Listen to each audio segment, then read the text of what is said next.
Chapter 1207. Daiqin was already standing at the position he was supposed to be standing at, and the order had already been read out by him. If it was during training with his shout, the soldiers below would definitely obey in unison. The archers and pikemen would definitely have rushed to the front, and behind them the piaolins and short-bladed soldiers would have started to raise stakes and set up tripping ropes and other things. It could be said that the Turkopan kingdom had put in a lot of effort in training to deal with cavalry. This caused their confidence to swell, and they dared to face any opponent or provocation. However, training was still training. They didn't even know what a drill was. When they were actually on the battlefield, these things suddenly became so useless.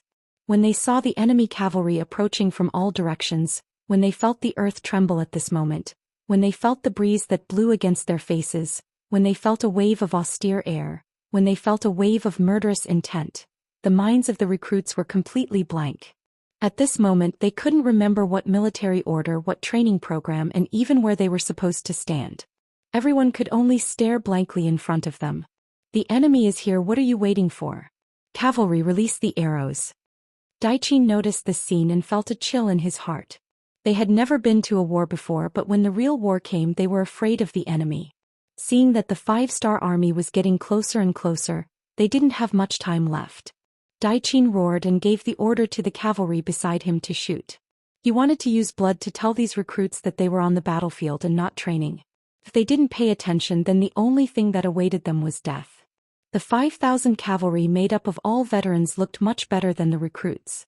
When they heard General Daiqin's order, although they couldn't bear it, they were after all their comrades, their countrymen. However, military orders were like mountains and they couldn't afford to hesitate or slack off. Arrows were nocked and arrows were prepared. Whoosh whoosh whoosh. One after another, iron-tipped bows and arrows flew through the air, shooting toward the very front of their own troops, where the archers and spearmen were supposed to be in formation and ready to defend against the enemy. Swoosh swoosh swoosh. The arrows all fell, hitting the backs of the unprepared and stunned soldiers. In just one wave of attacks, at least hundreds of people were killed or injured. Fresh blood assailed their nostrils. When death was right in front of them, some of the recruits were so scared that their footsteps became unsteady. They didn't know where to go. However, even more soldiers were awakened by the shock. Their thoughts finally returned to reality, and they already knew that they had to pick up their weapons and prepare for battle. Being forced to do so was also a very correct way to deal with it. Instead of seeing blood, one would be afraid of blood. The moment one saw blood, it was easier to arouse the heroic spirit and fighting spirit in one's heart. One had to admit that Daiqin had made the right bet. At the very least, under his orders, at the cost of losing several hundred people, the enthusiasm of the vanguard army was aroused. They finally knew their duty and what they should do next to avoid more deaths and more bloodshed. 3 miles away, the vanguard of the 5-star army had already entered. The new 3 armies formed by the elites of the various Mongolian races were coming over with an imposing aura. They spurred their horses forward, and as they charged they held their bows in their hands. Shining arrows were pulled out from their quivers and they were prepared to shoot from afar. For an army that had just come back from the battlefield of one nation and had made many contributions, they knew how to perform on the battlefield in order to kill the enemy as much as possible and protect themselves as best as possible. Some tactical actions were like blood was thicker than water and they had become a habit. Just like right now, they were bending over their horses, minimizing their own targets to ensure that when the enemy's arrows came, the possibility of hitting them would be minimized. The moment they looked ahead with bright eyes, they were like a pack of wolves on the grassland, locking onto their prey. This instinct, along with the countless brushes with death, made many of them instinctively feel the threat of death. What kind of enemy could pose a threat to them and what kind of arrows could hit their positions? When they looked over, they already had a general understanding in their hearts. Therefore, when they saw the performance of the Turpan soldiers, the threat they felt wasn't strong and could even be said to be weak. The enemy's strength isn't strong and their morale is low. Take this chance, charge. A company commander at the front, after making a judgment based on his intuition, gave the order to his 100 soldiers. There were many other company commanders like this. Most of them crawled out from piles of corpses. Maybe they couldn't read much and couldn't speak much, but one had to admit that they had a lot of experience in commanding on the battlefield. A tiger leading a pack of wolves to fight a wolf leading a pack of sheep. This result seemed to have been decided a long time ago. There was a saying in the world about the food chain. What you eat is predetermined a long time ago. Even if there were some miracles, it didn't mean that this principle would be easily changed. Just like now, the 30,000 Turpan soldiers led by Daiqin couldn't create any miracles. Release the arrows. When the distance between the two sides was less than 200 meters, General Daiqin on the horse let out an angry roar. Technically, they weren't completely within the range of the arrows, but Daiqin still gave the order. He was afraid that if the distance was too close, the archers would show their cowardly side again. After the order was given, the 5,000 archers didn't hesitate to release the arrows in their hands. The results of their training finally showed. At least after the order was given, they could execute it. This was already not an easy thing to do. As for the reaction of the soldiers, if General Daiqin had to give it a score, he would give it at least 70 points. 5,000 arrows were shot from afar, towards the 5-star army's vanguard cavalry. Under the rain of arrows, there seemed to be no place that was safe. Facing the attack of the arrows, the new army's cavalry showed their rich battle experience. Just like in modern warfare, there were veterans who could accurately predict where the bullets would land and where the cannonballs would land. Many of the cavalry soldiers made all kinds of dodging actions. Some leaned their bodies to the side of their horses, some pulled their horses to the side, some waved their cavalry swords in front of them, and some jumped off their horses and rolled to the ground. No matter what kind of dodging action, it was all based on their position. If they could dodge, they would dodge. If they couldn't dodge, they would block. If they couldn't block, they would abandon their horses. The 5-star army's military rules had one requirement in this area. How to protect oneself to the greatest extent under the rain of arrows was the most important. As for whether the posture was the same, whether it looked good or not, no one paid attention to it. Under all kinds of dodging actions, the 5,000 arrows only caused a few hundred horses to be shot, and a few hundred soldiers to be injured or killed. Among them, the number of injured soldiers was far greater than the number of dead soldiers. This naturally had to do with the rich battle experience of the new army's cavalry, but at the same time, it also had to do with the fact that the Turpan army had fired their arrows too early. Most of the arrows weren't in range, so they didn't threaten the safety of the new army's cavalry. Reflect. After the first wave of arrows, the new army's cavalry began their counterattack. It was impolite not to reciprocate. Under the speed of the war horses, the distance of a few hundred meters was covered in a flash. Right now, the distance between the two sides was less than 100 meters, which was the optimal range for the arrows. The new army's cavalry began their counterattack. Unlike the blind arrows of the Turfan archers, the arrows of the 5-star army cavalry were very methodical. Based on the positions they occupied, they would choose the opponents closest to them to ensure that each arrow would only target one person, and there would be no duplicates. As such, the vanguard consisted of 6,000 to 7,000 cavalrymen, and the damage dealt by the arrows was on a completely different level from the Turpan archers. When the first wave of arrows landed on the ground, over 1,000 Turpan archers were knocked down to the ground. And all of this was just the beginning. After the first wave of arrows, they didn't need to wait for the previous arrow to hit the enemy. This was an instinct of the 5-star army's cavalrymen. They weren't like the Turpan archers who still needed to wait for the result after firing an arrow. Then they would nervously grab their quiver and reload the arrows. This created a situation where the speed of the arrows was completely different. Over 1,000 Turpan archers were knocked to the ground, which greatly disrupted the speed of their arrows. In addition, they were already nervous to begin with, so the speed at which they took out their arrows was much slower than before. As a result, when the second wave of arrows was released, both sides were actually at the same frequency. Whoosh whoosh whoosh, whoosh whoosh whoosh. The scene of arrows clashing appeared. Both sides released thousands of arrows at the same time, rushing towards the opposite side. As a result, some of the arrows actually collided with each other in midair, producing a series of crackling sounds of iron weapons colliding with each other. Then another large group of Turpan archers were knocked to the ground. Previously, they didn't even have the advantage when they attacked first, let alone when they were shooting at the same time. In the eyes of many Turpan archers, they already had no target. All they could do was instinctively shoot. If they couldn't even see the target's position, how could they talk about accuracy? Archers, back off. Spearmen, get ready. General Daiqin's heart ached as he looked at this scene. The performance of his own archers was not as good as he expected. Coincidentally, the performance of the enemy's archers was so good. He knew that if they continued to shoot arrows, his losses would only be greater. Now he placed his bet on the second group of spearmen. He noticed that after a short period of confusion, these spearmen were gradually getting into the right state of mind. Chapter 1208. The archers began to retreat while the spearmen began to advance. Their shining spears were like a spear formation, waiting for the cavalry of the 5-star army to charge over and pierce through them, giving them a 10,000 spears piercing the heart. The performance of the spearmen was seen by General Daoist, and he couldn't help but let out a sigh of relief. Luckily, his training wasn't in vain. After a short period of chaos, they started to get into their roles. Now it was time to deal a heavy blow to the 5-star army. Although it wouldn't be a sure win, it would at least result in a heavy blow. Next would be the final battle between the two sides. The outcome of the battle would be 50-50. Daoist's expression started to return to normal. He wanted to see how the 5-star army would deal with his spear formation. It must be known that even if he brought 5,000 cavalry to charge in, he wouldn't be able to gain any advantage. An inch long, an inch strong. The cavalry wouldn't be able to charge in and would have to face the sharp spears. They would die without a doubt.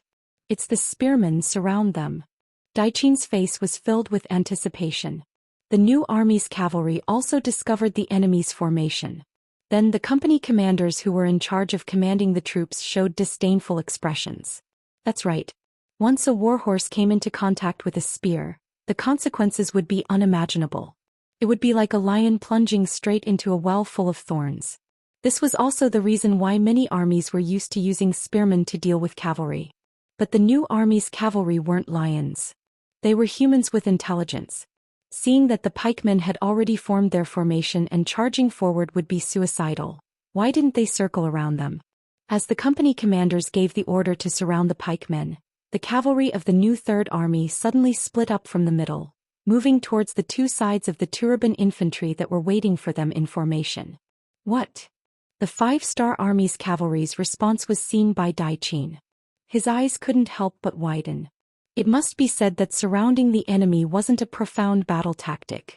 The ancient battle formations were mysterious and could be used in any battle. However, when the 5-star army was less than 30 meters away from the spear formation, they were still able to change their formation in such an orderly manner. This was not an easy thing to do. The greatest advantage of a cavalry charge was speed. Under extreme speed, the strength of the saber would often be amplified by several times or even 10 times. For example, when the cavalry charged, each swing of their sabers carried a force of a few hundred jin. This was something that could only be achieved when the man and the horse were one. This resulted in many scenes where the heads of the infantrymen would fly to the sky after the cavalry swung their sabers. It was precisely because the speed was too fast that it created a huge flaw, which was that it couldn't change directions at will. At least it couldn't change directions as freely as it could with two legs. It was precisely because of this that Daoist decided to use the pike soldier when the distance between the two sides was relatively close. This was to catch the opponent off guard and prevent the opponent from being able to change his direction in time. With 6,000 archers in front, they were densely packed and blocked the vision of the 5-star army's cavalry. This increased the concealment of the pike soldier. Suddenly using the pike soldier would increase the chances of dealing a fatal blow to the enemy. But now the 5-star army's cavalry actually changed their direction so easily. It looked like they were doing it so skillfully. How could General Daoist not be shocked? This was the first time the enemy was fighting on the battlefield. Everyone wasn't very clear about the enemy's attacking methods. This made it easier for them to use their trump cards. But looking at the 5-star army, it was as if they already knew about the pike soldiers' ambush. What was going on? On this point, one couldn't help but say that Daoist's vision was limited. He thought that he was able to lead his troops well. First the archers, then the pike soldiers' sudden appearance would definitely catch the enemy off guard. But what he didn't know was that this tactic had been used by the Japanese army for a long time. As a new army that had fought against the Japanese army and won, they were already used to this tactic. Right now, the Turpan army was just following in the footsteps of the Japanese army. There really wasn't anything new to speak of. But to the Turpan army that hadn't fought in a war for many years, under this kind of speed, the cavalry could still change their direction. This was too shocking. And if Daiqi knew that Yang Chendong had given a strict order that the cavalry could only display their full speed when attacking the enemy. Under other circumstances they couldn't maintain their full speed and had to be prepared to change their direction at any time, then he wouldn't be so shocked. As mentioned before, the new army's composition was mostly made up of the warriors of the grassland tribes. A large portion of them were cavalry warriors that had fought with Tuochuo Buhuakan before. For such experts, changing direction at a distance of 30 meters wasn't difficult at all. Even if it wasn't as easy as eating and drinking, it wasn't much different. The vanguard cavalry of the new army changed their direction and surrounded the Turpan army from both sides. While they were half surrounding the Turpan army, the bows in their hands weren't idle. They shot towards the Turpan army from both sides. The Turpan army's archers had already retreated and returned to their formation. It was impossible to counterattack in a short period of time. This allowed the new army's cavalry to focus on their targets without worrying about being reflected back. Arrows flew through the air, occasionally taking the lives of the Turpan army's soldiers. Among them, most of the soldiers were short-bladed soldiers. Piao Dao soldiers, split into two sides and protect the formation. Seeing the soldiers being easily killed by the 5-star army's cavalry, General Daiqin's heart was bleeding. He had no choice but to change the formation again. After the order was given, the short-bladed soldiers outside the formation started to move inwards. The Piao Dao soldiers inside the formation started to move outwards. There was a bit of chaos in between the two sides. Luckily, there were lessons like this during training, so they didn't lose their composure immediately. As the Piao Dao soldiers walked out of the formation, the arrows of the 5-star army's cavalry became powerless. Most of the arrows were blocked by the shields. Once the situation stabilized, General Daiqin let out a sigh of relief. At the same time, he gave another order for the archers to walk out of the formation. He was going to start the counterattack. Infantry had a natural disadvantage against cavalry. On this point, Daiqin had his own understanding. Thus, he didn't feel much pain when he lost 1,000 men. He also believed that once the archers reached the outside and started the counterattack, they would be able to turn the situation around. After all, the 5-star army's vanguard cavalry only had 6,000 to 7,000 men. He had 30,000 troops in his hands. Fuck, if you want to counterattack, I'll give you the chance. My men, follow me and charge. A company commander on the left side of the Turfan army noticed the change in the enemy's formation. He cursed and led his men who were still alive to charge. The ones on the outside were only Piao Dao soldiers. According to the saying, they had a natural disadvantage against cavalry and were completely countered. When faced with the sudden charge of the cavalry, even though there were only a company of 100 men, they still managed to carve out a huge gap, killing over 100 Piao soldiers. This caused the formation of the Turfan army to change again and again, becoming even more chaotic. With an example, the other company commanders realized that this charge was very effective. They all followed suit. More and more companies joined the charge. In a moment, the Turfan army that seemed to have a tight defense started to fall into chaos. What was worse was that before the battle, General Su He had said that the divisions, regiments and battalions could attack on their own. This meant that all the initiative was handed over to the company commander of the first company. In this way, some companies launched a charge while some companies continued to launch long-range attacks with their bows and arrows. Such a completely uncoordinated attack made General Daiqin feel a sense of helplessness. If the Piao Dao soldiers retreated, they would face the arrows. If they didn't retreat, they would face the charge of the 5-star army. No matter how he looked at it, it wouldn't solve the problem. In just this moment of hesitation, many of the 5-star army cavalry had already charged into the Turfan army and started a crazy massacre. Some of the Piao Dao soldiers and archers became their main targets. This also made Daiqin's plan to counterattack fail. It was also at this moment that more and more of the new army cavalry came from afar. They were preparing to join the attack formation. Seeing that their advantage in numbers was about to disappear, General Daiqin sighed and quickly brought his 5,000 cavalry to leave the army and run towards the back. This move was very timely. Because if it was 15 minutes later, the new army cavalry would have surrounded them from both sides. At that time, even if Daiqin could charge out, he would have lost at least half of his 5,000 cavalry or even more. With General Daiqin's escape, the already chaotic formation instantly collapsed. Without a unified command, the general didn't know the soldiers and the soldiers didn't know the general. Adding on the appearance of the new army cavalry, it was like the last straw on the camel's back. In an instant, the infantry formation completely collapsed. The new army cavalry used this chance to charge into the formation, raising their sabers to kill while shouting the slogan of surrendering to avoid death. No one wanted to die, especially when they knew that they were losing. More and more Turfen soldiers knelt on the ground and threw down the weapons in their hands. The battle was over. Out of the 25,000 Turfen infantry, around 5,000 died or were injured. The remaining 20,000 all surrendered, not a single one escaped. The new army only paid the price of around 1,000 cavalry killed or injured. This great victory made Commander Su He overjoyed, and at the same time he rewarded the company commander who was the first to launch the attack on the spot. At the same time, this victory was also reported to King Wu Nan Yang Qindong, who was coming from behind by telegram.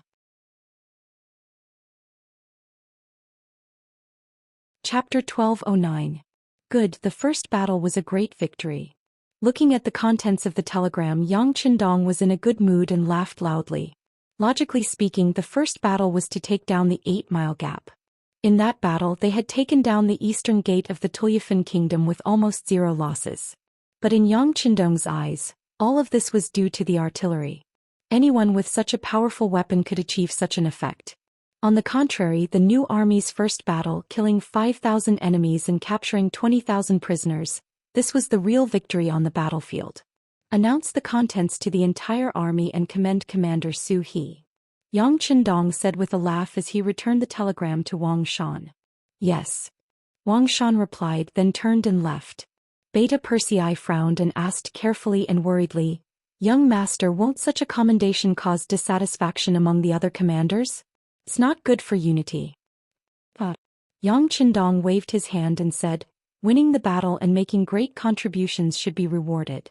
It's to let the entire army know and put pressure on the other commanders. All of this was intentional by Yang Qindong. He wanted to let the new army win the battle and stimulate the other commanders so that they would also rush to make contributions. Only in this way could he solve the problem in Yilabali as quickly as possible. In Yang Qindong's plan, Yilabali was just one of the tens of thousands of places to be conquered. He couldn't waste too much time in such a place. What he needed to do was to sweep everything with the power of thunder. This not only required his own efforts, but also the joint efforts of the other commanders. Delegating power was what Yang Qindong had to do to achieve his goal. If everything was under his command, he could win one battle, win 2 battles. But if power was handed over to the commanders, then small victories would accumulate to great victories, and finally complete the victory in the shortest time and extent. This was what he wanted to see. The telegram was sent very quickly and spread throughout the army in the shortest amount of time. When the telegram was delivered to Major General Tian Hu of the 1st Cavalry Division, a look of surprise flashed across his face. Then he held the telegram tightly in his hand. Men, informed the 4 commanders to quickly come for a meeting. Tian Hu's voice carried a hint of urgency. Several messengers immediately dispersed in all directions. Merely 2 hours later, the 5th Regiment commander Gong Feng, who was the furthest away from the center of the army, also rushed over. At this point, the 5 regiment commanders had all gathered. While the 5 regiment commanders were still puzzled, Tian Hu had already taken out the telegram that was full of wrinkles. After the 5 captains looked through them one by one, their expressions were extremely solemn. This time, the new army snatched the first prize, which was completely out of their expectations. According to Yang Qindong's military plan, the new army was going to attack the capital of Turpan. It was definitely going to be a tough nut to crack. Unless the 4th Division, who was in charge of logistics, arrived, who knew how much effort it would take to conquer it. But now their luck was so good that they actually ran into the Turpan reinforcements and snatched a huge victory. This caused the 1st Cavalry Division, which originally wanted to take down Hobok Seri, near Kramer City, to fall behind by a step. By taking Hobok Seri, they had cut off the retreat of Ili to the north. This was very important. Yang Qindong didn't just want this huge piece of land. He wanted to eliminate all the opposing forces in this area and achieve complete peace. It was because of the importance of this mission that the 1st Cavalry Division was able to win over the strongest cavalry force. But now Hobox was still 100 li away, and the new army had already sent back news of victory. It was no wonder that everyone was unhappy. This is luck. The 3rd Regiment commander Hu Boer's face was red as he stretched his neck. Isn't luck a reflection of strength?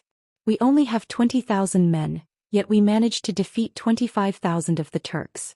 20,000 of them were taken captive, and we only lost 1,000 of our own cavalry. How is this not a great victory?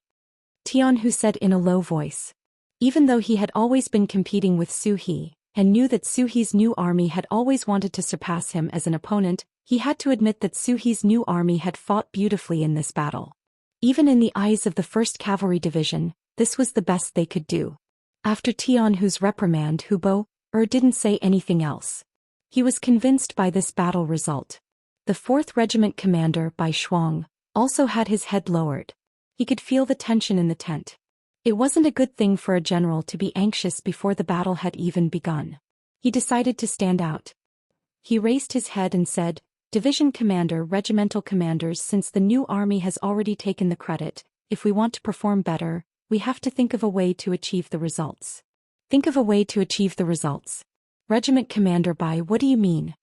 The 1st Regiment commander, Taimuro, scratched his head. He didn't dare to underestimate this student of Bugnam of Gojoseon anymore, but sometimes he just couldn't understand what he was saying. Haha, it's like this.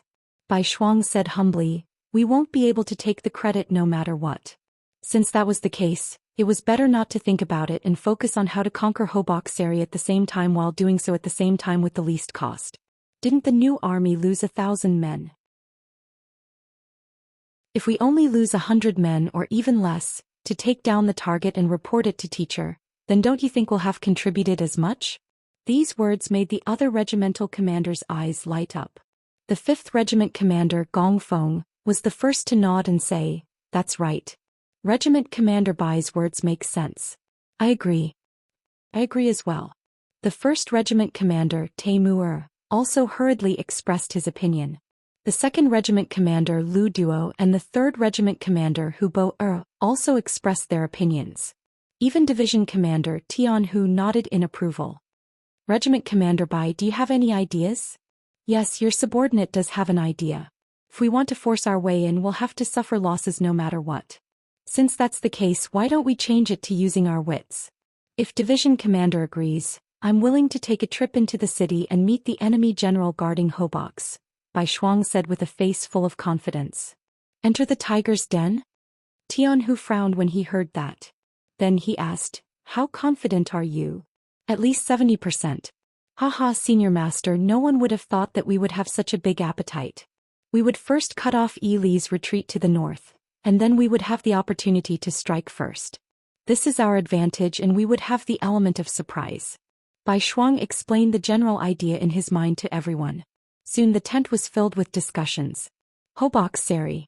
As the northernmost city in Ili, the higher-ups never paid much attention to this place. In comparison, regardless of whether it was Turpan or Yurkiang, it was extremely far away. Thus, the general guarding the city had always been in a state of peace. No one would have thought that the great Ili's retreat would be cut off. Naturally, the general guarding Hoboxary Mediz would never have thought of this. Even though he had already learned from other sources that Turpan's 8 miles lost formation was about to become the most advanced formation, he still couldn't raise the alarm in his heart. This was one of the most fatal manifestations of the lack of information. Due to the lack of consciousness, the gates of Hoboxary were still wide open. From time to time, Ili's civilians could be seen entering and leaving. Bai Shuang walked into the city under such relaxed conditions. Bai Shuang didn't expect things to go so smoothly. When he and his 300 elite soldiers successfully entered the city after disguising themselves, he sighed for Mediz and even more so for the entire city. Immediately send out a communication signal. Find our intelligence personnel in the city and get a clear picture of the situation. Bai Shuang said to one of his subordinates and then walked towards the largest inn in the city. As early as when Yang Qindong was dealing with the Japanese army, he had given orders to the intelligence department, asking them to find out the situation of the various forces in the Ili region as soon as possible, including the personal information of the generals.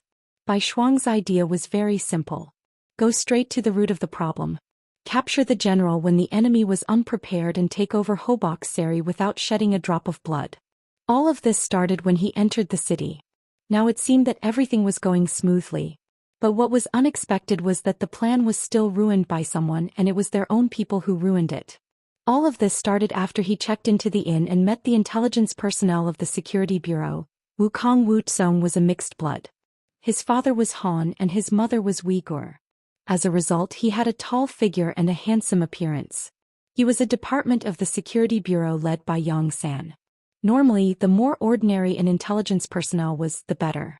On the contrary, if he was too handsome or too outstanding, it wouldn't be suitable.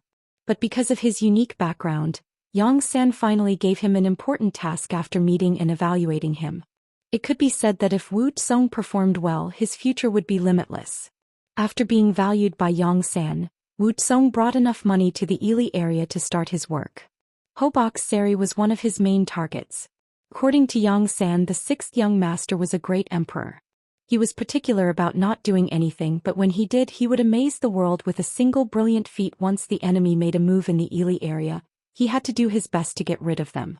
With this principle in mind, Hobox-Seri, which was the route to the north, naturally became a top priority. Wu Tsong put a part of his energy there. In order to get accurate first-hand information, he didn't hesitate to come to Hobox-Seri in person. He thought he had done a good job and paid enough attention. But what Wu Tsong didn't expect was that there was another person who beat him to it. That was the sworn enemy of the Security Bureau, the CIA.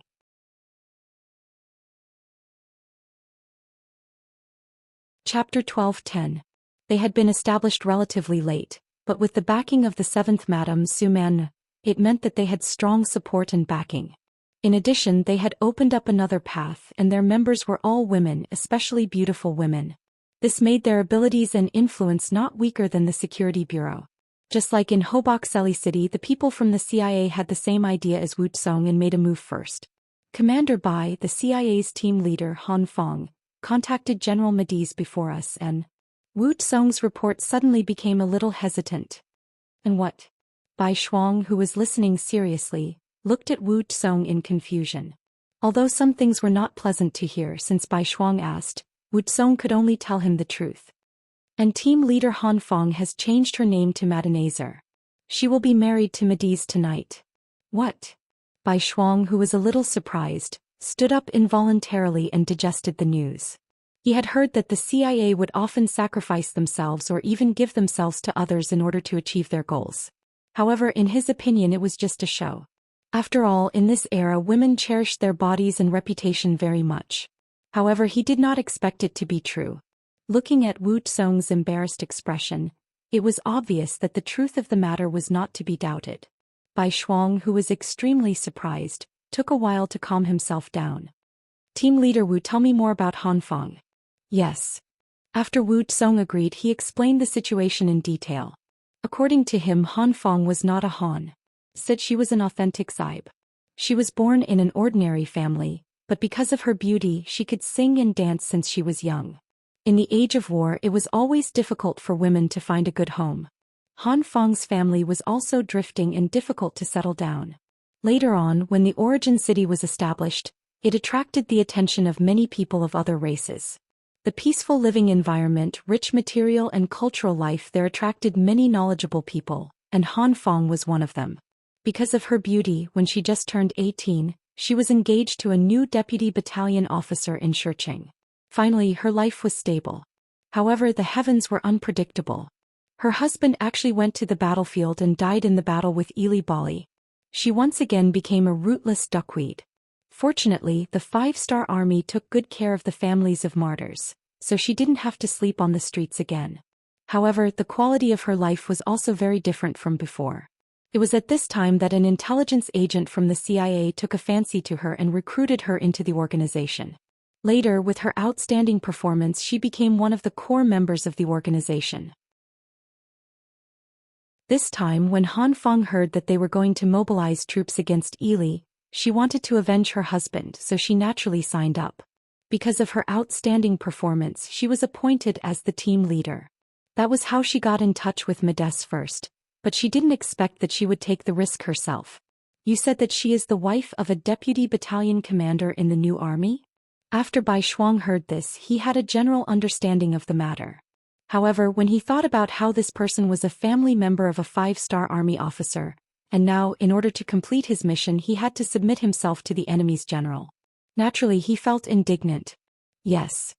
Wu Bun answered without daring to conceal anything. How bold of you. Don't you remember what the teacher said? No one can force the families of martyrs to do anything. The CIA dared to do this. Aren't they afraid that the teacher will punish them? At this moment, Bai Shuang was so angry that his face was red. Even if the CIA's backer was the 7th madam, so what? In Bai Shuang's eyes, he couldn't use the families of martyrs as an excuse. Otherwise, it would make the officers and soldiers very sad. With Wu Tsong's status, he naturally didn't dare to voice out his doubts. 7th madam was an existence that a nobody like him couldn't afford to offend. If he really said something unpleasant once it spread out, he was afraid that his head would be separated from his body. Not only could he not question it, but he also had to try his best to absolve it. It was not for anything else but because he had to tell the truth. Commander Bai, I'm afraid it's not what you think. I've seen Han Fong once, and she also took the initiative to tell me that no one forced her to do what she did. Everything she did was voluntary. Voluntary? After Bai Shuang heard this, he didn't understand. I'm afraid she had no choice but to say that. After all, there are some people that a little girl like her can't afford to offend. It doesn't seem like it. Wu Tsong didn't know how to explain it, so he could only say what he felt. He could also see that Bai Shuang was very angry about this matter. This was one of the students that Bugnam of Gojoseon valued very much. On the other side was Bugnam of Gojoseon's 7th madam. He couldn't afford to offend either of them. Once the matter got out of hand, he didn't know if others would be in trouble, but it was very likely that he would be the first to be in trouble. After all, he only had the director of the security bureau Yang San behind him. Not to mention, his identity in the entire security bureau wasn't considered an important person. Even if Wu Tsong wanted to protect his own safety, he had to try his best to smooth things over. However, looking at Bai Shuang's angry appearance, he felt that the matter wouldn't be so easy to solve. That's enough. After this matter is settled, I will personally go and ask Han Fong. If she is willing, I will naturally not be able to say anything. However, if someone wants to force her, regardless of who is behind her, I will report this matter to teacher and demand an explanation. Bai Shuang could feel Wu Tsong's difficulty. In fact, he didn't want to offend the 7th madam because of other people's matters. However, since he encountered this matter, he would ask for justice. Wasn't this what Yang Chendong usually taught them? Putting this matter aside for the time being, Bai Shuang asked Wu Tsong, "You're saying that tonight is the day Medes marries Han Fong? Then he will definitely hold a big banquet." Yes, now in the city of Hobok Seli, everyone with status has received an invitation. Well, Leader Wu, I'll have to trouble you to get me an invitation too. Bai Shuang nodded, his eyes revealing a terrifying sharpness. He had already investigated everything and had a perfect plan to take action. However, now he had to take action early. He was afraid that if he was late, the martyr's widow would be humiliated. This was definitely something he didn't want to see and couldn't accept. Wu Tsong faintly guessed Bai Shuang's intention, but he couldn't refuse. The orders from above were for him to cooperate unconditionally. He could only sigh in his heart and clasped his fist. Please don't worry, Leader Bai. The invitation will be sent soon. With Wu Tsong's ability and the group under him operating in Hobok Seli for a while, it was just an invitation. It wasn't that complicated. In the afternoon, the invitation was sent to Bai Shuang. Considering that it was a banquet and not a battle, Bai Shuang didn't bring too many people. He only chose 4 elite warriors to follow him. At the same time, after making some arrangements for the people staying in the inn, when night came, he excitedly went to the general's mansion in the city. Medes' mansion was now brightly lit and bustling with activity. Medes, who was already in his 40s, already had a main wife and 4 concubines. Normally, there was no need to make such a big fuss when he was marrying a concubine. Moreover, it just so happened that the 5-star army was attacking, so everything should be done in a low-key manner. However, Medina Nazar had requested for a grand celebration. She claimed that she was getting married, and this was the happiest time in a woman's life. Of course it had to be grand. Moreover, wouldn't such a grand wedding be able to achieve the purpose of consolidating and stabilizing the hearts of the people in the city? Mediz was speechless when he heard that. He thought about it and agreed. Of course, this was also the reason why he was drooling over her beauty. He had been in Ely for a long time and had seen many women, but this was the first time he had seen someone as beautiful as Madenazer. If such a beauty had any request, as long as it was within his capabilities, he would naturally agree to it with a nod. Thus there was such a lively scene. There were people coming and going in the courtyard of the general's mansion. There were all kinds of people wearing luxurious clothes, chatting in groups of 3 to 5. Bai Shuang, who was dressed like a wealthy merchant, also wore a set of luxurious clothes that the concubine had gotten him as he walked in the courtyard. He had a smile on his face, showing his friendly and amiable side. However, if one were to observe him closely, they would notice that his eyes were always looking into the distance from time to time. That was because he was observing the structure of the houses here, thinking about the best place to strike if he were to make a move. The original plan was to first figure out the military layout in the city, then take control of Mediz. This was double insurance. However, because of the matter with Hanfang, he had to make a move in advance, so he had to be careful. There were more and more people in the courtyard. Roughly counting, there were no less than 300 people, and they were either rich or respectable people. If this was the case, it was likely that almost all the people with some status in the city had arrived. Bai Shuang walked alone in the courtyard, shuttling through the crowd. His eyes even looked at the courtyard to the side. That was where all the followers were staying. As if he was walking casually, Bai Shuang came to a place very close to this courtyard so that he could send out a signal and lure out 4 elite soldiers to help him. The sky was completely dark and the auspicious time had arrived. The originally noisy courtyard quickly quieted down. In the direction of the main hall, the 7-foot-tall Mediz finally appeared. Just from his appearance, this person had a tall and sturdy physique, and was also a fierce general. It was a pity that the beard on his face made him look too old. When the bride, Medinaza, appeared beside him with the help of her maidservant, the contrast between the two was even stronger.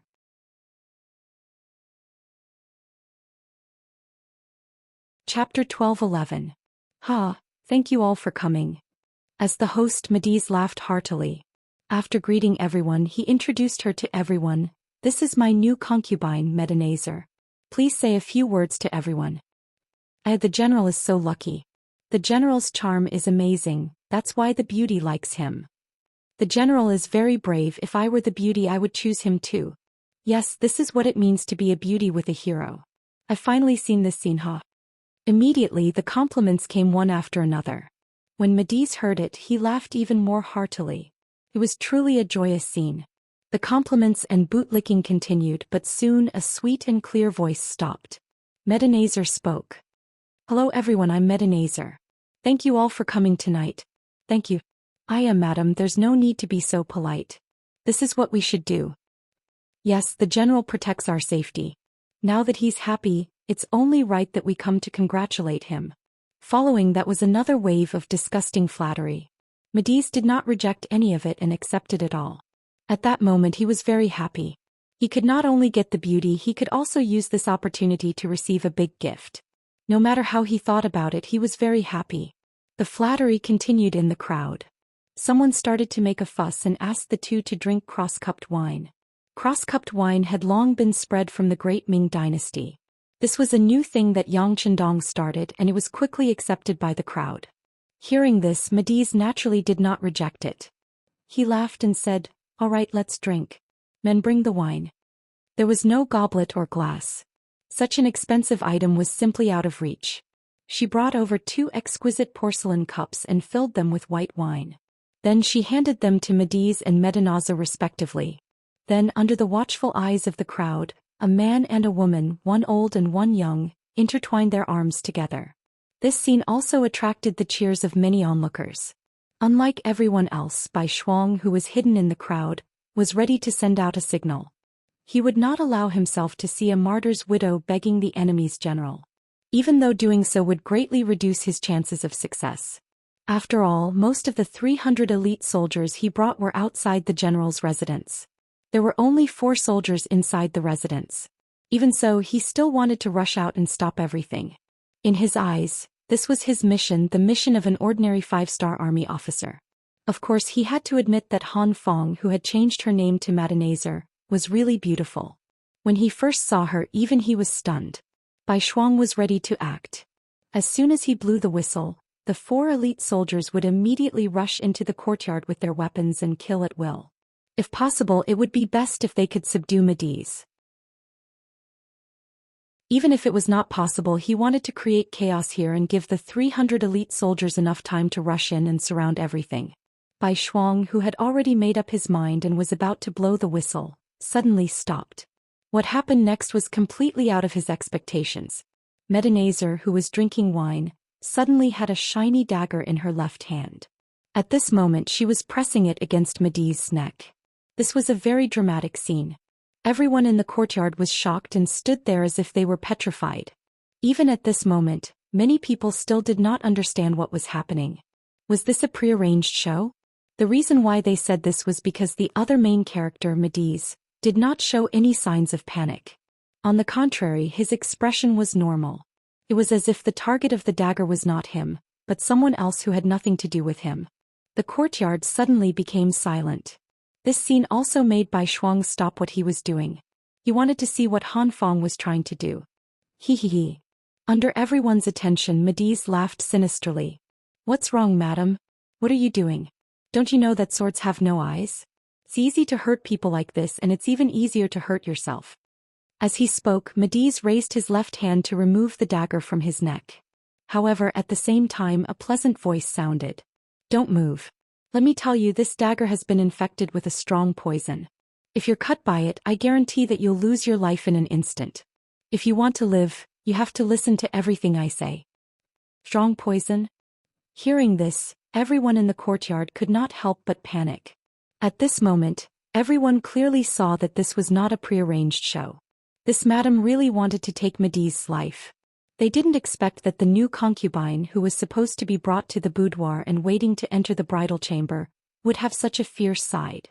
Everyone was shocked, and at the same time, they were even more curious about how General Mediz would deal with this situation. Strong poison? Mate Sai was surprised, but he wasn't as scared as everyone thought. Glad he laughed. "Beauty, don't joke with me. Do you really think I'll believe you just because you made up a random reason?" Mate Sai was stunned for a moment, but he wasn't as scared as everyone thought he was. "You don't believe me? Then try it if you can." Medina was very confident when she said these words, giving people a feeling that she was very sure of herself. After hearing this tone, everyone could not help but believe it. Only Mediz laughed and said, "I don't believe you. Try it if you can." After saying that, he deliberately moved his neck forward and touched the tip of the dagger. The dagger was indeed sharp. With just a touch, it left a bloody mark on Mediz's neck. This shocked Medina, who was holding the dagger, and she could not help but let go of the dagger. She did not want to take Mediz's life. At least, she did not want to take his life before she completed the mission. A dead general was far less important than a living general who could listen to her orders. However, the plan could not keep up with the changes. Not only did Mediz not believe her, he even tried to test the dagger with his own body. At this moment she was caught off guard.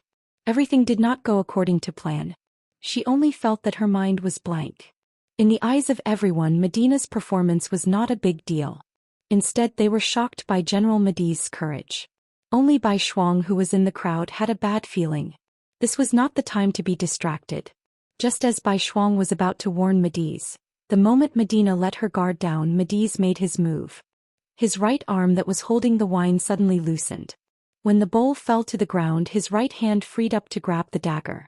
The tables had turned in an instant. Medina was stunned. But what she didn't expect was that as the porcelain cup fell to the ground, there was a crisp sound, and nearly 100 Turpan soldiers suddenly swarmed into the courtyard. As soon as they appeared, they surrounded Madenazer and her maidservants tightly. Mediz, who was already outside the circle, shouted loudly again, "Ah, you dare to use such a little trick against me?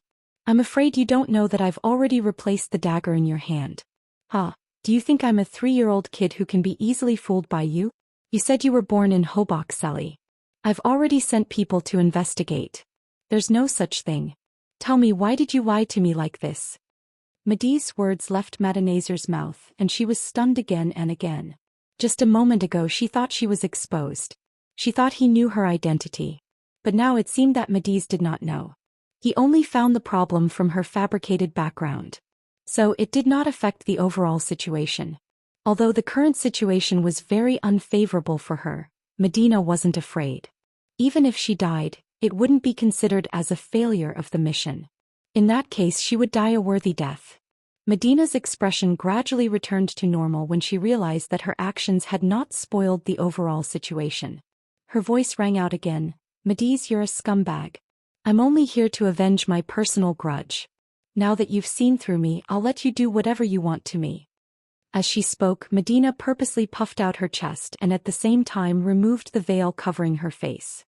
Madanazar was already very beautiful. Even a thin veil was unable to hide her beauty.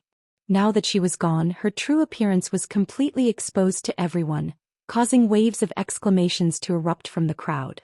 Following her action, a commotion broke out in the courtyard. Some of the maids who were pouring wine for the officials and nobles suddenly had short knives in their hands. Then they slashed in all directions, causing chaos. It was obvious that this was Medina's backup plan. The signal to take action was to remove the veil. This scene also caused chaos. Even Bai Shuang, who was in the crowd, was targeted by a maid. However, he did not attack. Instead, he cleverly dodged and used this opportunity to move to the front of the main hall. "How dare you touch my guest? Take her down." Medee's face turned ugly at this moment. He knew that this woman wouldn't have simply prepared a poison dagger. Now it seemed like he was right. Fortunately, he was prepared. He called over 100 soldiers. When he shouted, the soldiers surrounded the maids in the courtyard.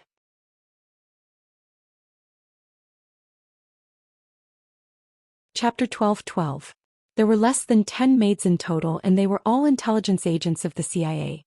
Some of them were only on the periphery and their training was limited. The only reason they could create chaos earlier was because of the daggers in their hands.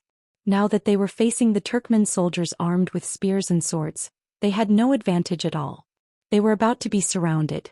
Taking advantage of the chaos, Bai Shuang easily made his way to the front of the hall. He estimated the distance with his eyes, then whistled loudly. With a leap, he landed beside Madanazar. Suddenly, a shadow appeared and landed beside her. Madanazar instinctively wanted to retreat, but at the same time she heard a soft voice. "Don't panic. I am Bai Shuang, the commander of the 4th Regiment of the 5th Star Army's 1st Cavalry Division. If you want to live, follow me closely." Before he could finish his sentence, Bai Shuang's right hand reached for his waist, and a flexible sword appeared in his hand. He thrust it at Madanazar, who was 2 meters away from him. Although they were both assassins, Madanazar and Bai Shuang were not on the same level. The difference between them could be described as heaven and earth. With just one stab, Madanazar's right arm was injured and he couldn't help but cry out in pain. Madanazar was a weak woman and Madanazar was nothing to him. Therefore he thought he was the safest. He didn't expect Bai Shuang to appear out of nowhere and use such a sharp sword technique. His right arm was injured because of a moment of carelessness. Out of instinct, the injured Madanazar retreated while shouting at the Turkmen soldiers around him, "Men, take them down! Take them down!" Bai Shuang appeared too quickly and the speed of his sword was too fast, so the soldiers didn't react in time. Now that the general's voice was heard, the ordinary soldiers immediately responded and rushed towards Bai Shuang. In a short period of time, no less than 30 soldiers had come here. This was all thanks to the 4 elite soldiers who had appeared after hearing the whistle. They had shared some of the firepower. Otherwise, there would have been even more people coming to surround and capture them. Bai Shuang's expression turned serious. He turned to Madanazar and asked, "How is it? Are you scared?" No. Although Madanazar's body was trembling, she still answered bravely. "Then since you're not afraid, let's start a massacre here today." Bai Shuang laughed as she reached her left hand into her pocket. She took out a Type 54 pistol and 2 magazines and handed them to Madanazar. "Do you know how to use this?" "This is a pistol. I've learned how to use it before, but I'm afraid I can't shoot accurately." Madanazar's eyes lit up when she saw the object handed to her. "It's fine. They're so close. Even if we can't beat them to death, we'll scare them to death." Alright, I'm going to make my move. Remember to follow me closely. After Bai Shuang finished speaking in a short amount of time, the soft sword in his right hand shook. It turned into a long dragon and suddenly thrust forward. Fighting 1 against 30 was already a test for White Shuang, not to mention that there was a weak woman behind him that needed to be protected. But even so, he would not back down. This was his duty as a professional soldier and more importantly as a man. With a roar, Bai Shuang stepped forward and stabbed out with his sword, striking the chest of a Turafan soldier. The sword was pulled out and blood spurted out. The soldier on the other side fell to the ground. Bai Shuang's lips moved slightly as he spoke softly. Madame, who was behind him, heard everything. She was shocked and blushed. Bai Shuang's entire body was emitting a masculine scent. She who was very close to him felt the same way. Swoosh. Bai Shuang thrust out his sword again, then pulled it back. Bang. After a deafening gunshot, Madanazer's voice rang out. 3. Haha, well done. Bai Shuang praised from the bottom of his heart. Then his long sword danced like a snake, forming an impenetrable net to kill the enemy and protect himself at the same time. Bai Shuang's sudden appearance made the already chaotic situation even more chaotic. Many of the officials and nobles who came to celebrate saw the bloody scene. They screamed and ran out of the courtyard. But they quickly retreated, not for any other reason, but because there were countless black-clothed soldiers rushing in from the outside. As these people rushed in, firecrackers were set off outside the general's mansion. This was Wu Tsong's masterpiece. They wanted to use the sound of firecrackers to cover up the sounds of killing in the general's mansion. The 290 elite soldiers of the 5-star army who stayed outside finally arrived. As soon as they appeared, their swords danced, and those who stood in their way were either dead or injured. Stop them! Stop them! Madanazer, who had been stabbed in the right arm, thought he had the situation under control. He did not expect the enemy to have more people than him.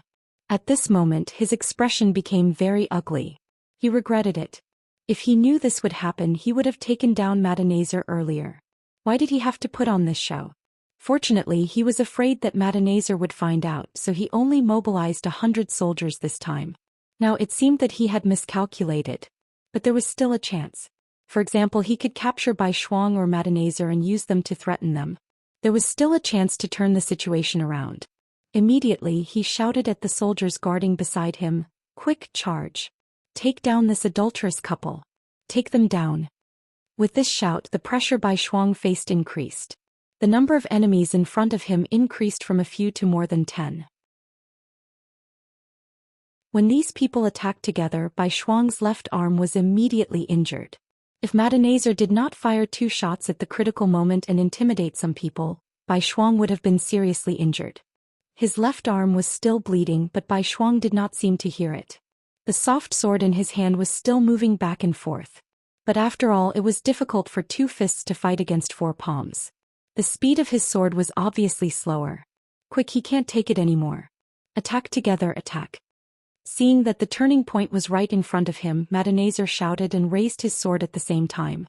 However, he was smart enough not to attack Bai Shuang. His right arm was already injured and he did not want to repeat the same mistake.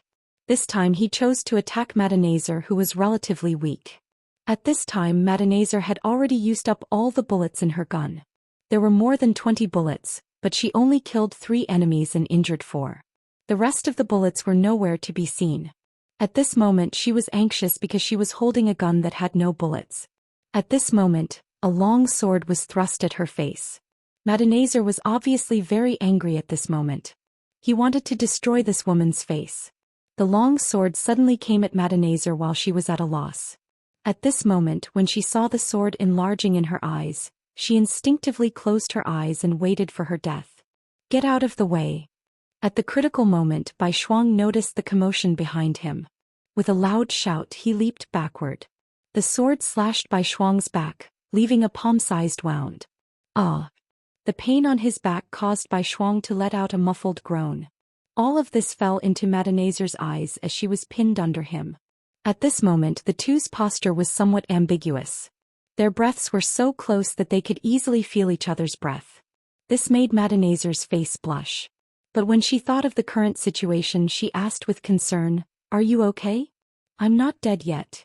Bai Shuang endured the pain and replied. Then he grabbed Madenazer and flipped her one by one. After he did that, he dodged the sword in Madenazer's hand. Madenazer's face was filled with anger after he failed to subdue the two of them. He roared and charged at Bai Shuang again with his sword. But as soon as he stepped forward, a soft sword flew at him, forcing him to take 3 steps back to avoid the attack. The soft sword was thrown by Bai Shuang. At this moment he had no weapon in his hand. After a bitter smile, he hugged Madenazer and said, "Fine, I'll die. I won't be lonely if I can die with a beauty in my arms." "Is that so? My beauty?" Madenazer blushed when she heard Bai Shuang's words. This. Bai Shuang was just expressing his feelings. When he thought of Madenazer's identity as the widow of a 5-star army officer, he immediately shut his mouth. He would never do something like blasphemy. Seeing that Bai Shuang didn't answer, Madenazer pouted. She then whispered, "To be able to die together with the general, this little girl is content." The voice wasn't very clear, but since they were so close, Bai Shuang still heard it clearly. His face immediately turned red. Madenazer saw this scene and couldn't help but laugh. Whoosh whoosh whoosh. A few arrows were fired. The elite soldiers of the 5-star army finally rushed into the courtyard and attacked Madenazer, who was standing in front of the hall. Dozens of soldiers died one after another. Even Madenazer himself was hit by 2 arrows. After he fell to the ground, the situation was settled. The inside and outside of the general's mansion were under the control of the 5-star army. They had taken a risk, but they had actually succeeded. Aside from luck, the most important reason for their success was Madenazer's plan. Her idea was simple. First, she would control Madenazer, then use his mouth to control the upper echelons of the city. Then she would create chaos from the bottom to prepare for the arrival of the 5-star army. Her plan was generally feasible, but it wasn't perfect. Bai Shuang's arrival helped her perfect everything, making what happened next seem like a miracle.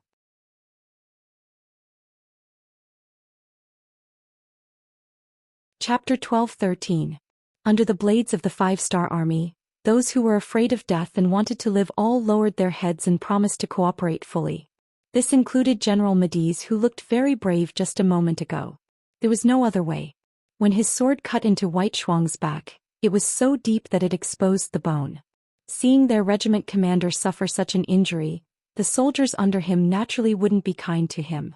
They would use whatever method was effective. In just a short while, this general who had lived a comfortable life for many years lowered his head and surrendered. With the help of these high-ranking officers, after their letters were sent to their subordinates through the 5-star army, Hobok's Seri city no longer had any defenses. A bright light shot out from within the city.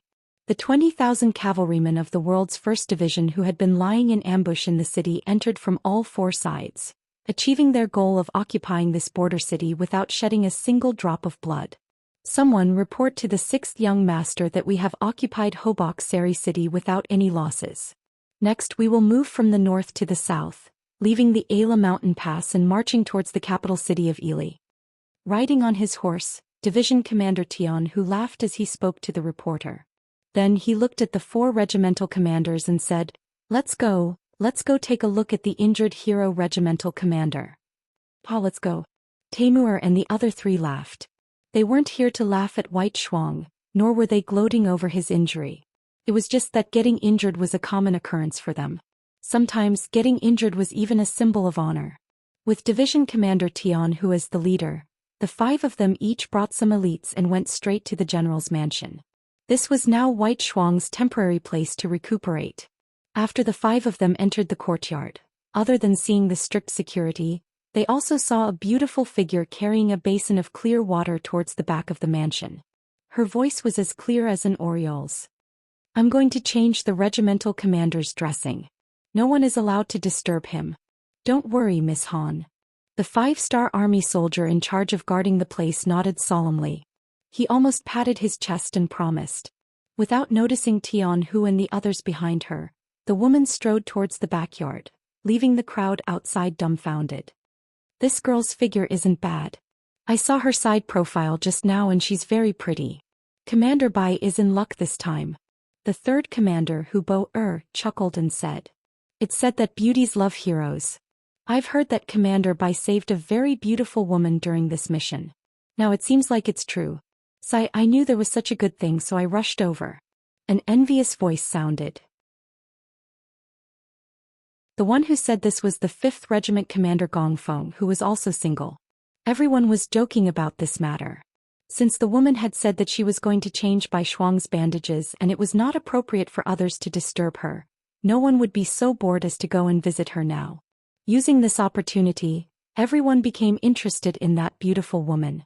Especially Division Commander Tian Hu. In the 5-star army, other than the Cold Vanguard Army, the other armies, divisions and regiments didn't have political commissars. This meant that the main commander had to take care of all matters. It must be said that Bai Shuang wasn't young anymore. It was about time for him to get married and have children. Tian Hu, who was very concerned about this matter, felt that the opportunity had come. It wasn't that he hadn't asked Bai Shuang before, and he had asked as both a superior and a friend. However, Bai Shuang didn't give an accurate answer. In his words, the war was urgent and personal matters could be discussed later. However, only Division Commander Tian Hu knew that this was because he hadn't met the right person. Now that there was such an opportunity, he obviously wanted to find out more about her. You come here. Tian Hu pointed at the soldier guarding the backyard and waved his hand. Division Commander, what are your orders? The soldier had already noticed Tian Hu's group. However, since the division commander didn't ask, they couldn't take the initiative to speak. This was a military rule of the 5-star army. Let me ask you. What is the name of the woman just now? What is her background? What is her identity? Do you know? Tian Hu asked a series of questions the moment he opened his mouth. From this, it could be seen that he was already very concerned about this matter. Reporting to division commander, this woman's name is Han Feng. The soldier was one of the 4 warriors who followed Bai Shuang. He knew some of the things that he knew more clearly. He immediately said everything he knew. At this moment, it wasn't only Tian Hu who was listening. The other 4 commanders were also listening. When they heard that although this woman was beautiful, she was once the widow of a vice commander of the new army. They couldn't help but shake their heads helplessly. It wasn't that they looked down on widows, nor did they have any thoughts of this woman bringing bad luck to her husband. It was just that she was a military widow. Out of respect, it was clearly inappropriate for her to marry Bai Shuang. So it's like this. After Tian Hu finished listening to the soldier's detailed report, he waved his hand and dismissed him. At the same time he frowned and seemed to be deep in thought. He said, "Men, send a telegram to the 7th Madam of Crimson City. Ask her about the specific situation of this woman called Han Feng. Send a telegram to the 7th Madam." Tian Hu's action caused the other 4 commanders to be shocked. Then the 2nd commander Lu Duo kindly reminded him, "Division commander, it's not good to trouble the 7th Madam for such a small matter. Also, this woman's identity isn't suitable for Commander Bai." This so-called unsuitable could be divided into 2 types. The first was out of respect. The second was due to the difference in status. Bai Shuang was the commander of the 1st Cavalry Division. He was also the student of the 6th Young Master. Although he was only a commander, if he left here and became a division commander somewhere else, he would be a great general who could take charge of a region. How could Tian Hu not understand this logic? However, he still firmly said, "Disturbing the 7th Madam shouldn't be a problem. We're doing this for the sake of fairness. Also, even if we want to give Commander Bai an explanation, there are some issues that need to be investigated." After a full hour, Han Feng's delicate figure appeared. She was still holding a basin of water, but it was no longer clear. Instead, it was dyed red with blood. When she came out, she saw Tian Hu and the others. Although they didn't know each other before, the Major General's star on his shoulder was very eye-catching. Immediately, Han Feng hurriedly knelt on the ground, looking like she wanted to pay her respects. "Miss Han, there's no need to be so courteous. You know that our 5-star army doesn't like this." Tian Hu hurriedly spoke out to stop her. At the same time he sized up Han Feng's body. Then he nodded, looking very satisfied. "Many thanks for General's understanding." Han Feng, who had already changed back to her name, bowed slightly and said with gratitude, "No need to be so polite. Alright, how is Commander Bai now? Can we go visit him now?" Tian Hu finally remembered the important matter and asked Han Feng. At the same time, he tightly grasped the investigation telegram that he had just received. It must be said that telegrams were very convenient. When the telegram was sent to the 7th Madam, she found out that it was from the 1st Cavalry Division. Naturally, she attached great importance to it. Soon Han Feng's situation was reported back. Because of this, Tian Hu was even more certain of one thing. Of course you can. Commander Bai's situation is already much better. Generals, please go ahead and visit him. Han Feng said very politely. Many thanks. Tian Hu smiled and cupped his fists. Then he led the 4 regimental commanders and strode towards the backyard, leaving behind Han Feng, who looked at everyone's backs with envy. However, not long after, she sighed. Perhaps she thought of her own identity. In the backyard, Bai Shuang was already sitting up. There was a pillow on his back that perfectly supported his bandaged chest. At this moment he was reading a military book. When he heard the footsteps outside, he didn't raise his head and said, "Miss Han, I'm fine here. If you have something to do, you should go and do it first." Oh my, our Commander Bai is always talking about Miss Han. Seems that he really does miss her. Gong Feng's voice sounded from outside the door. As 2 regimental commanders who had joined the 1st Cavalry Division at the same time, their relationship had always been good. They could joke about any kind of thing. Hearing this voice, Bai Shuang was stunned. Then the figures of Tian Hu and the 4 regimental commanders appeared in his line of sight. He immediately smiled. Out of courtesy, he wanted to get up. Tian Hu, who was walking at the front, quickly waved his hand. "Since you're already injured, why bother with the etiquette? Quickly sit down." Haha. Bai Shuang laughed somewhat embarrassedly. Although he didn't get up, the military book in his hand had already been placed to the side and his body was much straighter. "How are you? Are you all right?" The 5 of them each found a place to sit and asked about Bai Shuang's injury. Bai Shuang, who wasn't injured for the first time, shook his head. "I'm fine. I was just stared at by a mosquito. If there's a mission right now, I can still get on the horse." "Forget it. Do you really think that our 1st Cavalry Division doesn't have anyone else? Do you think we need an injured regimental commander to charge into battle?" The other regimental commanders immediately laughed and joked. Although the 6 of them met to visit Bai Shuang, they quickly talked about military matters. Bai Shuang also knew that the 1st Cavalry Division was going to head to the Ala mountain pass and prepare to attack the capital city of Ili. Unfortunately, Hobok Seri City needed someone to temporarily guard it until Yang Qindong's troops took over the defense line. As the injured Bai Shuang, he naturally had to take on this task. This was naturally to take care of Bai Shuang. Bai Shuang couldn't say anything about this. What, were they really going to let him, an injured regimental commander, go with the army? If so, which regiment should he leave behind to guard it? He had just made a great contribution, so he had to give the other regimental commanders a chance to perform.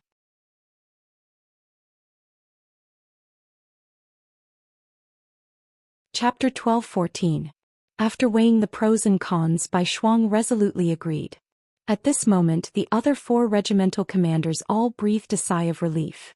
Obviously, they were still somewhat worried that Bai Shuang would disagree. In this way, one of them would have to stay behind. "Bai Shuang, you don't have to worry too much. The 6th young master has already sent a telegram. The team sent from the logistics camp of the 1st city has already passed Yiji. It won't be long before they arrive at Hobok Seri City and switch with you. Take this opportunity to have a good rest and train the army at the same time. Now that each of your regiments has doubled the number of soldiers, the combat effectiveness must be improved correspondingly. Otherwise, we will fail to live up to the 6th young master's expectations of us." Division Commander Tian Hu comforted him loudly. "Yes, thank you for your concern, Division Commander and brothers." Bai Shuang smiled. He really wanted to train the army well, especially the army's coordination and combat ability. It was just that they had not had a good rest since the expansion. They could only train during the journey. Now that there was an opportunity, of course he had to seize it. After they finished talking about the important matters, more than half an hour had passed. There were many things to do in the army. After the 4 regimental commanders looked at each other, they all got up and left. However, Division Commander Tian Hu did not leave with the crowd for the first time. Instead, he watched the 4 regimental commanders salute him and leave one by one. When there were only 2 people left in the room, Bai Shuang asked curiously, "Division Commander, is there anything else or a mission?" "There are things and there are also missions. But before that I want to ask you something first. Tianhu said with a serious face. Bai Shuang's face immediately became a lot more serious. Yes, Division Commander, please give the order. Okay. After Tianhu made a sound of agreement, he looked at Bai Shuang, who had a solemn expression, and asked a question that was completely unexpected and unexpected. What is your impression of Lady Hanfang? Stunned. For nearly 10 breaths, Bai Shuang did not answer. He sat there in a daze as if he was struck by lightning. It was not until Tianhu coughed softly again that he seemed to remember something and said, Division Commander, did you ask the wrong question? I'm telling you no, I'm talking to you on behalf of the division leader. Be serious. Tianhu also knew that asking him to talk about this issue was a bit too much, but he had no choice. He thought about it for a while, and other than himself, there was no one else in the 1st Cavalry Division who was suitable to talk about this matter. If it were any other guild leader, the situation would only be worse, and the situation would become even more awkward. Tianhu suddenly became so serious that Bai Shuang had no choice but to face this problem. However, he was very clear about Han Feng's situation. After all, she was the widow of a new battalion commander. Just based on this point alone, he couldn't have any other thoughts. Otherwise, it would be a form of disrespect to a martyr who had died. So after hesitating for a long time, he only opened his mouth and said, Lady Han is a good lady, but that's enough. You just need to know that she's a good girl. Tianhu was waiting for this sentence. Of course, if he continued, then the situation would change. After saying this, he continued to ask in depth. Guild leader Bai Shuang, please answer this question seriously. Remember, I'm not asking you now. I'm asking you on behalf of the 1st Cavalry Division's division commander. If Lady Han Feng were to be your wife, would you be willing? What? That's impossible.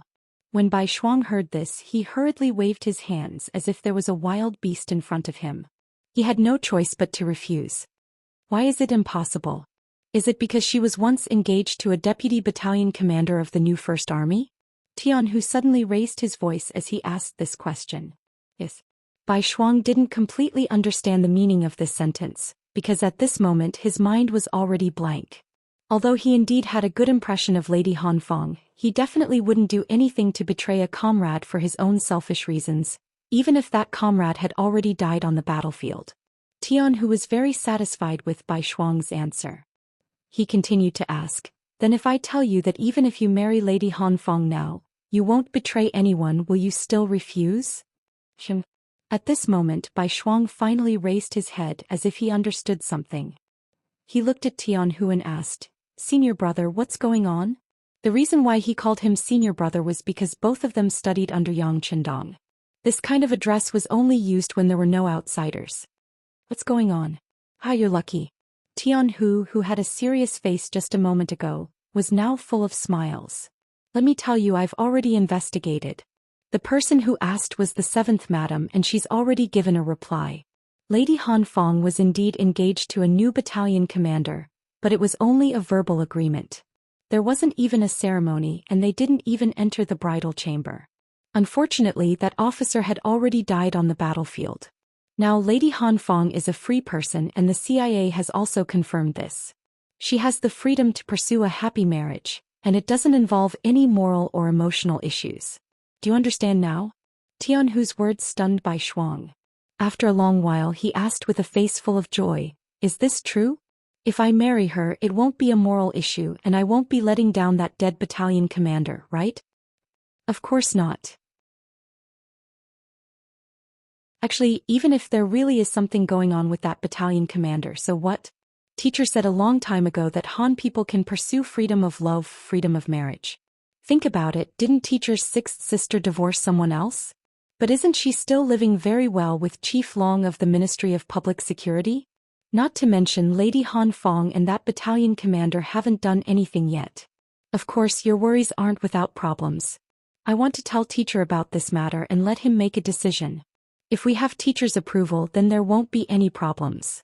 Tianhu said with a face full of confidence. Bai Shuang couldn't help but feel nervous when he heard that he was going to disturb Yang Qindong. Teacher is very busy every day. It's not good to trouble him over such a small matter. What's not good about it? Let me tell you, the last time I saw teacher he asked me about your marriage. We will grow old one day and our descendants will need to do a lot of things on the battlefield. Teacher has always supported this. Alright, don't act like you're the victim of a bargain. Just tell me what you mean. Tianhu snorted. He had a look that said, if you say no, I won't care about this matter. Bai Shuang had a very good impression of Han Feng, especially since he was injured. She had taken care of him in every possible way. In addition, she was not only beautiful but also brave and smart. Wasn't such a woman suitable to be his wife? It was just that because of her identity he had been suppressing this thought in his heart. Now that everything was no longer a problem, how could he not agree? He immediately nodded and said, I agree. I'll have to trouble senior brother for everything. Hee. Seeing that the matter was finally settled, Tianhu nodded happily. Alright, I'll send a telegram to teacher and tell him this good news. As for you kid, you've already taken care of the girl. If other people aren't willing, then they'll be a joke. This time you'll be guarding Hoboksari City. Take advantage of this time to do something big. It's best if you can get your eldest son out too. Then good things come in pairs. Hearing Tianhu's teasing, Bai Shuang also laughed foolishly. As for Han Feng, he was confident that he could convince her because he had a feeling that she liked him. After Tianhu left, Han Feng walked over. She was a bit worried about his injury. After all, he had suffered it to protect her. However, when White Shuang told her about it, her face was immediately filled with joy. It was said that beauties loved heroes, especially heroes who had saved their lives. In addition, White Shuang was both intelligent and brave, and had the air of a scholarly general. He also had the spirit of a grown man. How could she not be willing?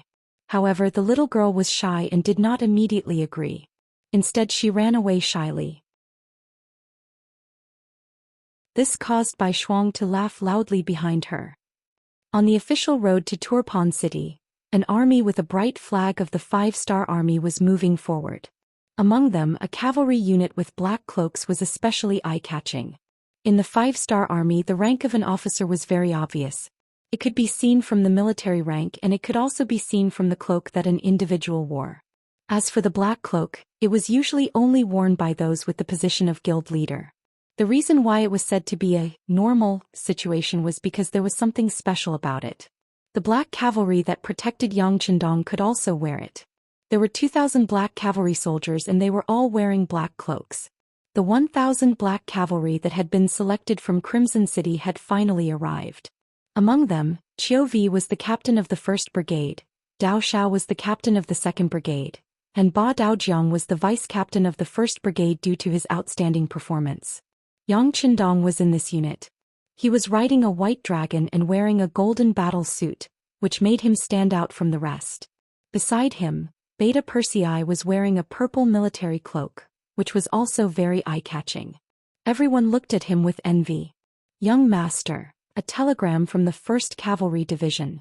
In the carriage behind him, the leader of the telegram team, Wang Shan, sent a telegram to Beta Persei, and then handed it to Yang Qindong. Yang Qindong curiously turned around. Didn't a telegram just arrive not long ago? Why is it here again?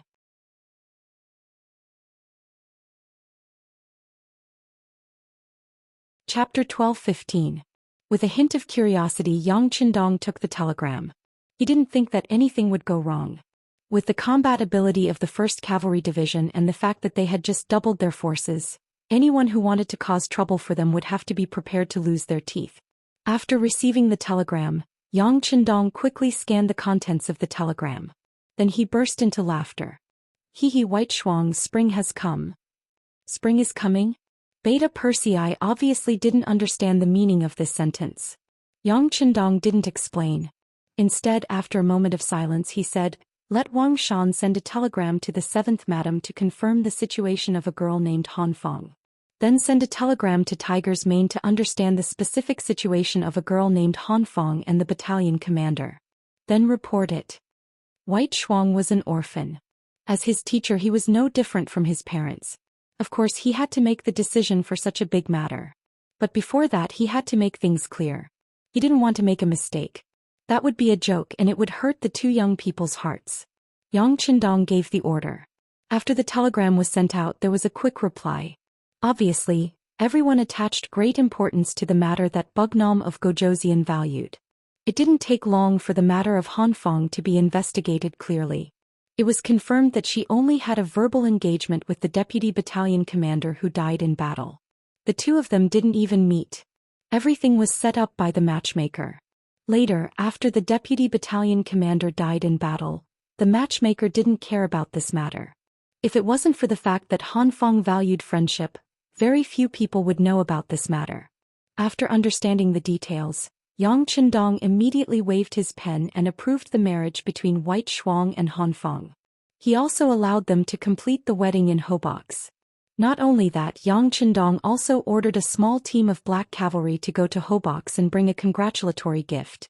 With Yang Qindong's blessing, no one would say anything about this matter. Of course, this wasn't a big deal, at least for Xia's 5th Star Army. As his territory grew larger and his influence grew stronger, the number of officers in the army and the local government increased as well. Marriage was not known to the general public. Unless it was someone with a special status like Bai Shuang, it would not attract Yang Qindong's attention. His attention was now focused on the city of Turpan, which was a few hundred miles away.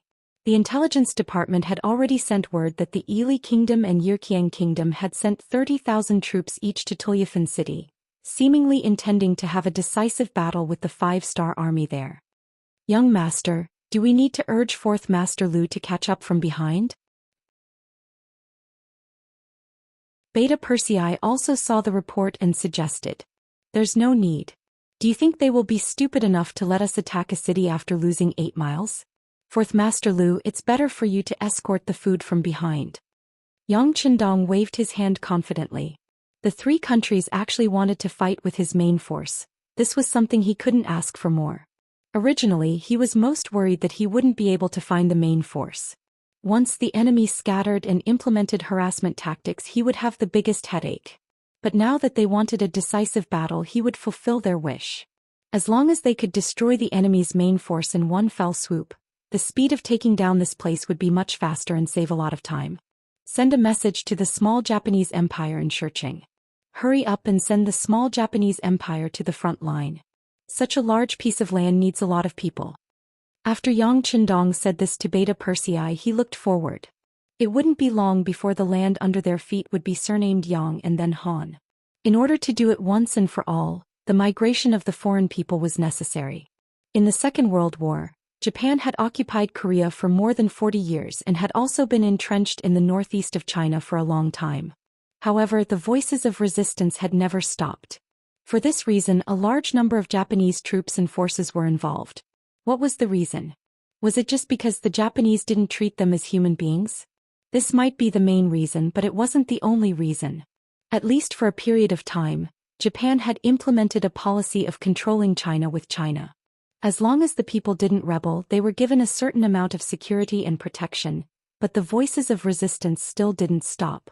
The reason was that in addition to the backbone of the Chinese nation, the most important reason was that they could get the support and solidarity of the people by fighting on their own land.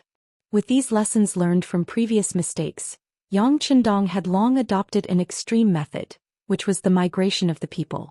When all these people were thrown into chaos and changed to a new place, they suddenly had no brothers and sisters around them, no people of the same race. When they were not even familiar with the land under their feet, the so-called voices of resistance would naturally disappear. In short, without a suitable soil for survival, some things could not survive and some ideas could not grow. Naturally, in order to achieve such a result, one would need to have a large territory to achieve the goal of migration. Obviously, Yang Qindong had such conditions. Now, in the Ili region, he was using the same method.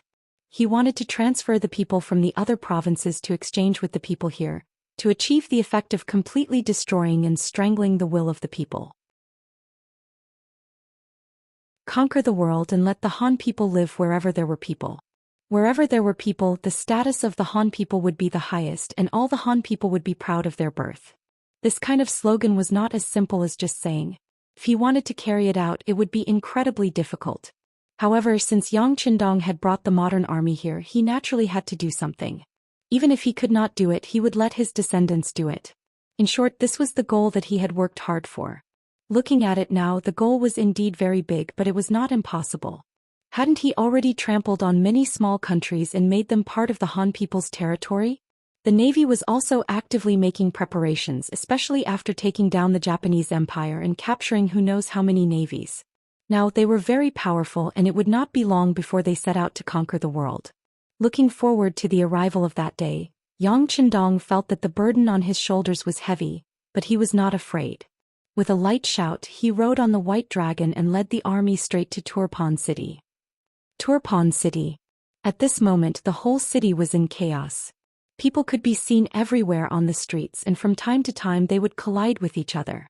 The people were busy moving their valuables out of the city. The soldiers were also busy moving their provisions and military supplies. Everyone was scrambling to get out of the city, as if they would be left behind forever if they were late.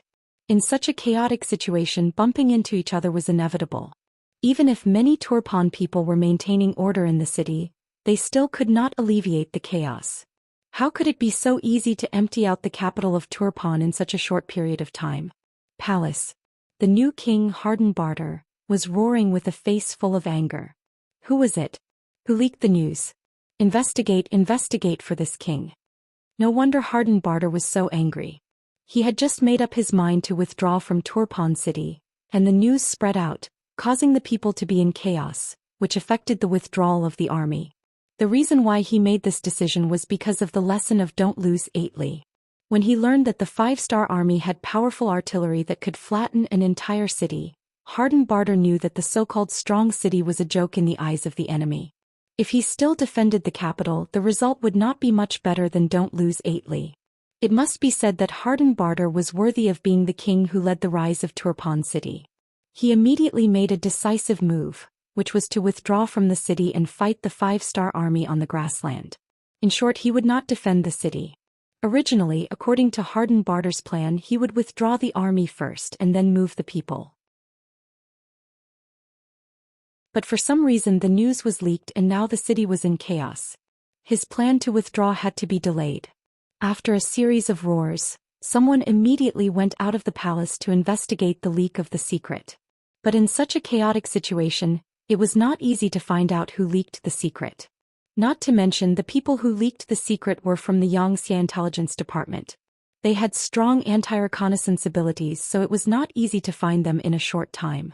After venting his anger, Hardenbarter's expression seemed to be better. He looked at Daichin, who was standing in the hall, and waved his hand. "General, how far is the 5-star army cavalry from us?" "My king, the closest is less than 100 miles. Although he didn't want to answer this question since the king asked, he could only tell the truth. 100 miles.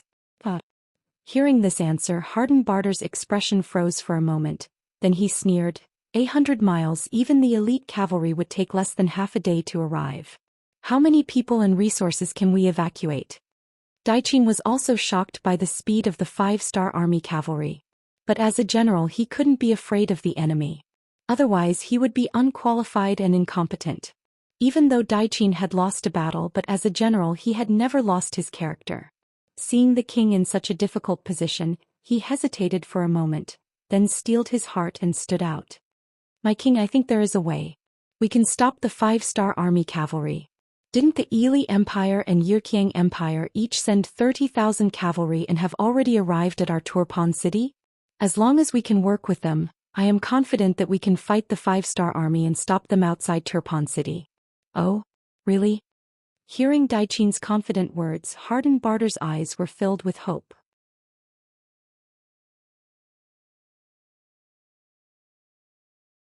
Chapter 12:16. There shouldn't be a problem. Daichin's reply was straightforward, but there was one thing he didn't say. If the 3 armies all listened to him, then there wouldn't be a problem. Good. Seeing how confident Daichin was, Hardenbarter's anger disappeared and he said, "If that's the case, then I'll order you to talk to them. As long as their request isn't too excessive, we can agree to it." "Yes, Your Majesty. But I think we should continue to evacuate the city. After all, Tulyafan City is too close to the 5-star army. No one knows what will happen." After Daichin received the order, he still gave his suggestion to be safe. "Don't worry, this king will not let our people be threatened. In a while I will give the order for everyone to withdraw to Kaliyushi and rebuild the defensive line there. Harden Barter naturally did not place all his hopes on the coalition forces and had already made preparations for this. After knowing that His Majesty had a backup plan, Daiqin could finally relax. He immediately walked out of the palace and headed towards the alliance camp outside the city. Before, the three countries had sat down together to discuss. In order to deal with the powerful five-star army, they had to unite. The result of the discussion was that if one side was attacked, the other two countries had to unconditionally provide support. It was just that some words sounded nice, like unconditional support. Then how many people should they send? 100,000 was reinforcements, but who could say 1,000 wasn't reinforcements? The so-called alliance was just to deal with the powerful five-star army. If there wasn't the five-star army, the three sides would still be in a hostile relationship. If they could defeat the five-star army and weaken their allies, this was probably everyone's goal. Because of this thought, Daiqin also knew that it wouldn't be easy to convince the two allied armies to fight the five-star army. Ili sent out 30,000 cavalrymen to assist Tulyafin. The general leading them was Wu Liji, who had fought against the Wuda army and suffered a great defeat. Yurqiang sent out 30,000 cavalrymen to assist Tulyafin. The general leading them was called Aleifu. Next, Daiqin wanted to find these two generals. As former opponents, they were naturally familiar with each other.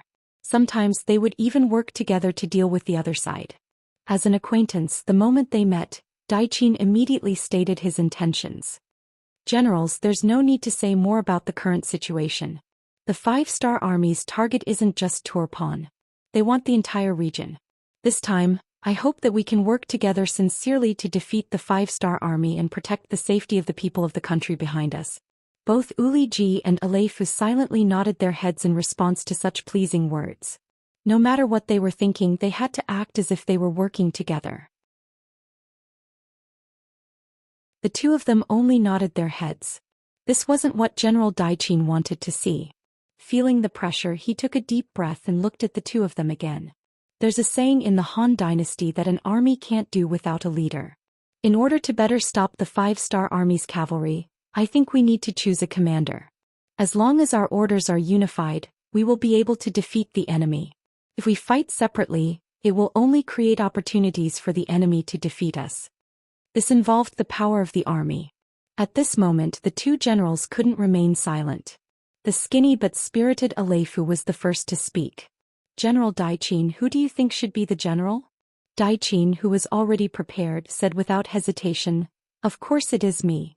This time, you all only sent out 30,000 troops, while I am under the king's orders, leading 40,000 cavalry. I have the most troops, right?" Daiqin had to take this position as the general. This directly affected whether or not they could stop the five-star army's cavalry. He couldn't be at ease leaving it to others. We listen to whoever has the most troops. Based on this, if General Uliji and I work together, we will have 20,000 more cavalry than you. Does that mean you have to listen to the two of us? Aleifu was clearly not satisfied with this answer. His words were filled with the smell of gunpowder. You are being unreasonable. Daiqin said angrily. Whoever has the most troops is the general. It's also unreasonable. General Aleifu didn't back down. Seeing that the two of them were about to quarrel, Uliji, who had been silent, had to step up. Okay, two generals, stop quarreling. The reason why we are here is to discuss how to defeat the five-star army. Quarreling won't solve the problem. None of us want to lose and be scolded by the king. Aleifu snorted and turned his head to the side. His actions were just like his name, a naughty child. The tent quietened down again. Uliji looked at Daiqin and asked, "If it is as you said and we have to listen to your orders, what are you going to do? What benefits can we get?" The three sides agreed that they must unconditionally help the side being attacked. However, from Uliji's words, it was obvious that there were conditions for them to help. This wasn't Uliji's idea. He had just received a secret letter from Prime Minister Arab, which stated that Hoboksari had been taken over by the Pentagram Legion. Now Ili Belly was having a hard time fending for themselves. They couldn't send any more reinforcements to Turpan, and they didn't even have the resources to supply the army. Uli Belly had to think of a solution himself. Because he knew this, Uliji turned his attention to Daiqin and started to ask for benefits. Although Daiqin was mentally prepared, he was still somewhat dissatisfied after hearing this. However, the king had said before that as long as the request wasn't too excessive, he would try his best to satisfy it. Thus, he suppressed the anger in his heart and asked, "But what kind of benefits does General Wu Liji require?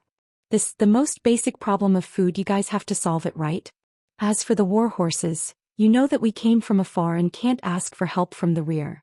Of course, if you can satisfy these conditions, my 30,000 cavalry will listen to General Daiqin's orders." Wu Liji stated his conditions. He had no choice. Prime Minister Arab told him to think of a solution himself. What good ideas did he have? He could only turn his attention to Turpan. It wasn't hard to solve the problem of rations as Tulyafan had a lot of rations. However, Daiqin obviously wouldn't agree to solve the problem of war horses. He shook his head and said, "I can give you the rations but not the war horses. Our country doesn't have a lot of war horses." Hehe. Hearing that there was no problem with the rations and hearing Daiqin say that there were not many war horses, Wu Liji knew that there was hope. He immediately smiled. General Daiqin's words are wrong. A while ago when the grasslands were in chaos, the Turfan kingdom, which was closest to them, used a lot of rations to exchange for their war horses. If what I said is correct, there are at least 50,000 war horses in the horse field outside of Turfan. How about this? We won't ask for much, just 10,000 war horses from each side. Wu Liji was obviously prepared. When Daiqin heard these words, his expression changed. 10,000 war horses is impossible. Although we have some war horses, they are prepared for the old soldiers. You know that after the military restructuring in Turpan, there are many retired soldiers among the people. Once they have war horses and sharp sabers, they can become soldiers again. These are for... Daiqin still wanted to continue, but Wu Liji interrupted him. 8,000 war horses. No, at most 3,000. 7,000. 3,500. The two generals who led tens of thousands of troops were like two unscrupulous merchants. After a round of bargaining, they finally set the number at 5,000. Since he could get food and 5,000 war horses, Wu Liji felt that he had reached the conditions he was satisfied with. He nodded and said, "Then the 30,000 Ili soldiers I brought will listen to General Daiqin." Wu Liji lowered his head. Although Aleifu was unhappy, he only had 30,000 cavalry, so he couldn't do much. In the end, he could only agree. Just like that, the Three Alliance army was formed. They agreed to follow General Daiqin's orders to stop the Five-Star Army at the northeast front line of Turpan. 8 hours later, they had to gather at the designated location. Daiqin clenched his fists and left the camp excitedly. He had to report the good news to his king. Only Wu Liji and Aleifu were left in the tent. The latter said unhappily, "General Wu Liji, why did I agree to Daiqin's request?" "Ah, General Aleifu, there's no need to be angry. It's not wrong for us to listen to him, but if his request is a little too excessive, we can still refuse, right?" Wu Liji winked at Aleifu and said with a smile, "An excessive order." Aleifu immediately began to laugh loudly. What was too much order? That depended on how he understood it. As long as he was in a bad mood, he could treat any order as too much. After all, they were enemies, so what if he disobeyed? Daiqin naturally didn't know what happened after he left. He excitedly went to the palace and reported what he just said to Harden Barter. Good. Harden Barter's face was also filled with excitement. "General Daiqin, the rest is up to you. As long as you can stop the Five-Star Army's charge and stop them in the northeast region of Tulafanzai, it won't be long before I can gather the old soldiers again. At that time we will have a strong force and we can launch a counterattack. I will wait for that day to come," Daiqin said excitedly.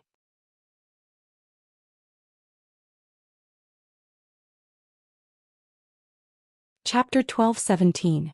70 li outside of Tulyafan City, the new army of the Five-Star Army was gathering here. More than 30,000 cavalrymen came over, covering the sky and covering the earth. They chose a flat area and started cooking. Suhi gave the order for the army to rest on the spot, while the other division commanders came to the main tent to discuss military matters. Inside the tent, Suhi stood in front of a large sand table waving a stick in his hand. "The scouts at the front sent news that 30 li away from us, there are 40,000 cavalrymen from Tulyafan, 30,000 from Ili Beli and Yirkiang. A total of 100,000 cavalrymen have already set up camp in 3 different camps. Everyone, what do you think we should do next? When Kulu and the other division commanders heard that there were 100,000 cavalrymen, their eyes all lit up. Clearly, there were so many enemies waiting for them to eat and they were all very excited. However, at the same time, they knew that even if the 4th Cavalry Division Commander Chongbo had already handed over the task of transporting the supplies to the 4th Cavalry Division and returned, there were only 30,000 cavalrymen. In terms of numbers, the difference between the two sides was still very large. 30,000 against 100,000, and the other side came prepared, and they were very familiar with the surroundings.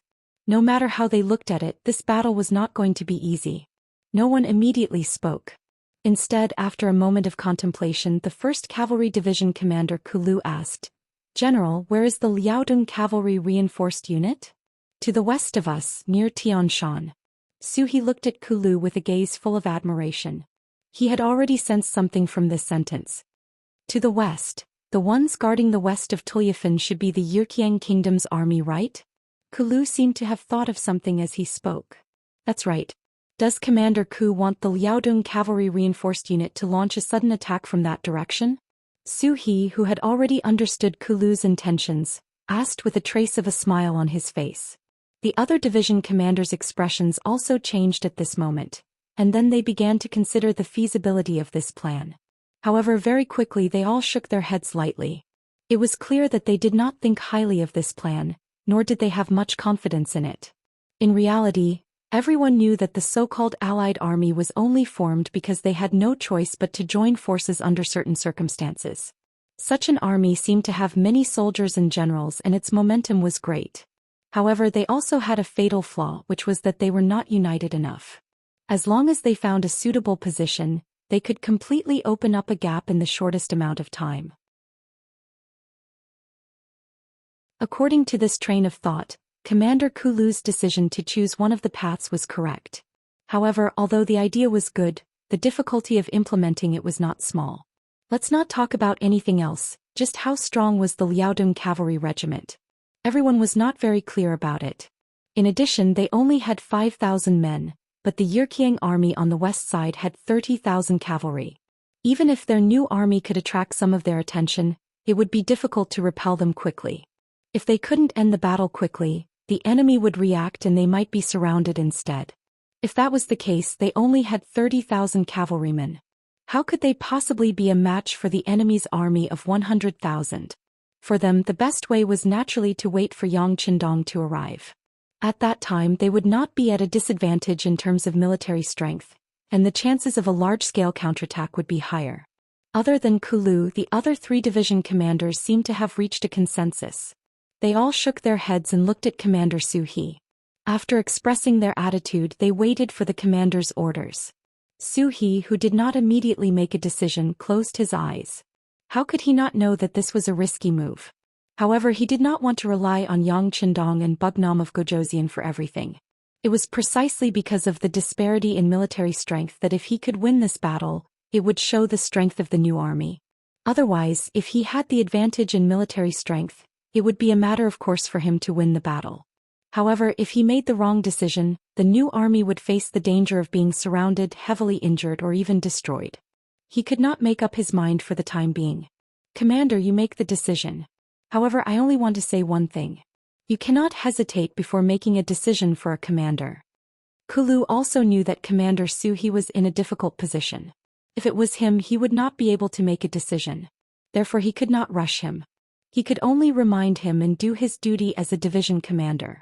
As soon as Kulu's words came out, Suhi, whose eyes were closed, could not help but tremble. That's right, he could not hesitate when making a decision for a commander. On the battlefield, opportunities were fleeting. Perhaps he would miss it if he was a little late. Even so, the opportunity was right in front of him. Why should he give it up? The outcome of a war was always changing. No one could know what would happen in the next moment. What a commander needed to do was to do his best in everything in front of him. Since that was the case, why should he not give it a try? The opportunity is right in front of me. I want to give it a try and show the might of the new army. As if he had made a decision, Suhi opened his eyes. When he looked at everyone, there was a hint of excitement and nervousness in his eyes. The 5-star army implemented a centralized leadership system. That was, before the battle plan was formulated, the officers below had the right to propose construction. However, the final decision was still in the hands of the highest-ranking officer. When the policy fell to the new army, the one who would have the final say was naturally Commander Zhou Xian. However, this time Zhou Xian did not make a decision. Instead, he used a negotiating tone to speak to the 4 division commanders. This showed enough respect and also proved that he was conflicted in his heart. He had not completely made up his mind. Of course, it was also possible that Zhou Xian had already made up his mind. However, it was too risky and could affect the life and death of the 4 division commanders. That was why he had no choice but to speak with such an attitude. After Zhou Xian made his intentions clear, other than Kulu's eyes that lit up, the other 3 division commanders all narrowed their eyes. They did not agree or disagree. Of course, they knew that with Zhou Xi's position he could have made a decision without discussing with them. However, he did not do so. This in itself was a form of respect. Then how should they respond to this respect? Should they support it? However, if there was a problem they might lose their lives here. Should they oppose it? It seemed that the fruits of victory were big enough to attract them. Perhaps if they did not do it they would regret it for a long time or even for a lifetime. Seeing that everyone still did not express their opinions, Zhou Xian took a deep breath and said, "Everyone, I will not hide it from you. I have already received news that the new army is about to expand into a new army group. It is very likely that there will be 3 armies and a direct subordinate division. If that is the case, the military strength will reach 100,000 people." Suddenly, Zhou Xian threw out such a statement. It seemed to have nothing to do with the current topic, but these words caused everyone's eyes to light up. The new army was going to expand into a new army group. Did that mean that the new army could also be expanded? If that was the case, everyone's position would be promoted by a large level. The number of soldiers they could lead would also increase. It was even possible that they could exchange the 4 stars on their shoulders for a gold star. There was no soldier who did not want to be a general. This was even more so for the 4 division commanders who were only one step away from becoming a general. If they wanted to become a general, they had to have enough achievements to convince the masses. Right now, there was a huge contribution in front of them. What would they choose and what would they do? At this moment, everyone was shaken by Zhou Xi's words. In the end, Lei Chuandang, the commander of the 3rd Cavalry Division, and Chang Bo, the commander of the 4th Cavalry Division, both looked at Bai Kai, the commander of the 2nd Cavalry Division. In their eyes, Commander Bai Kai was like his name. He was a very talented person. Feeling the gazes of the 2 division commanders, Bai Kai's heart skipped a beat as he made a decision. "Commander, can we contact Liaodong's strengthening cavalry regiment and see how confident they are to complete this task?" "No problem. Report to Commander Tong Long of the Liaodong strengthening cavalry division." Zhou Xian nodded. He also wanted to see the other party's attitude. If they directly refused, then no matter how good his idea was, he would not be able to implement it. In a forest less than 100 miles away from the foot of Xianxia Mountain, people could be seen walking around. This was the temporary base of the Liaodong Strengthening Cavalry Division. From this position one could vaguely see the high mountains in the distance. As the commander, Tong Long knew that the highest mountain in the distance was Tianshan Mountain. Regiment Commander Zhou Xian of the new 3rd Army sent a telegram. Deputy Regiment Commander Zhou Xian came to Tong Long's side with an excited expression and handed over a piece of paper. Tong Long and Zhou Xian had not been in contact with telegrams for a long time. Before this, they never thought that a small metal box could send a message thousands of miles away. Just based on this point, the 2 of them were shocked. They really didn't dare to imagine how many secrets the 5-star army had, and how powerful Xianxia was. Luckily, the 2 were adaptable people and quickly accepted this new thing. However, every time they heard a telegram they could not help but feel excited. Another telegram? As Tong Long spoke, he reached out to take the telegram. When his gaze fell on it, his hands started to tremble uncontrollably. Clearly, the contents of the telegram had made him very excited, even agitated. After a while, Tong Long's voice suddenly rose an octave. "Deputy Commander Zhao, our chance is here. The chance to prove ourselves is here. We must seize it." "Yes. We must seize it." Zhao Xing's face was also filled with excitement. However, he quickly said in a low voice, "But this mission is not easy to complete. If we don't do it well, we will be surrounded and even eaten."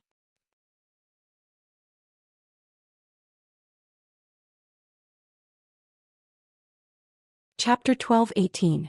That's only one possibility. There's another possibility. Maybe we can make a big contribution? Isn't this the best chance to prove that our Liaodong cavalry has strengthened? Tong Long retorted excitedly. It seemed like he had made up his mind. Even if Xiaoxing didn't agree, he would still do it. You're the commander. I'll fully support your decisions. Xiaoxing didn't continue to object. Instead, he said something that made Tong Long feel very touched. No one knew better than them the awkwardness of their current status. The so-called Liaodong Cavalry Reinforced Regiment sounded quite impressive, but in reality, ever since they joined the 5-star army, they hadn't fought a decent battle. Although they had some small victories, they were just following the main force to get some military merit. To the ambitious Tong Long and Xiaoxing, this was not what they wanted at all. Both of them were people who dared to fight and fight. They were even people who had thousands of ambitions. In the past, they hated living under the shadow of the Baiming army. In this situation where everything depended on experience and background, it was extremely difficult to stand out. Now that they had joined the 5-star army, they finally had a fair chance to show off their skills. Both of them had been holding back their energy and wanted to show off their skills. However, the 5-star army was different from the Baiming army. There were too many fierce and intelligent generals here. When they fully understood the achievements of other armies, divisions and commanders, they couldn't help but be shocked, speechless for a long time. Wanting to stand out in this kind of army wasn't any easier than being in the Baiming army.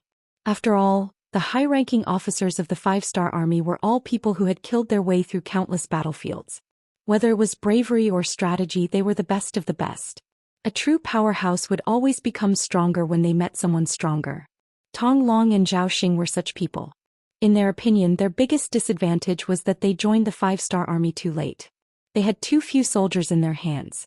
Once they had a chance to show off their talents, they could also soar into the sky. They just didn't expect the opportunity to appear so quickly. Of course, they had to catch him. Under Tong Long's resolute attitude, a reply was quickly sent to the new army's commander, Zhou Xian. When he saw the contents of the telegram, Zhou Xian couldn't help but laugh out loud. Not bad, 2 tiger generals. Come everyone, take a look. He laughed and handed the telegram to Kulu and the others. Then he heard the 3rd Cavalry Division's commander Lei Chuandong's shocked voice. What? They're actually willing to make a military order. If they can't complete the mission, they'll bring their heads to me. A military order expressed a kind of attitude and a kind of indomitable spirit. Once such a decision was made, there was no way out. Under normal circumstances, no one would rashly choose to do this. Especially this time, it was Commander Zhou Xian who asked the other party with an inquiring attitude. He did not request for the other party to express their opinion, but Tong Long and Xiaoxing still made such a decision.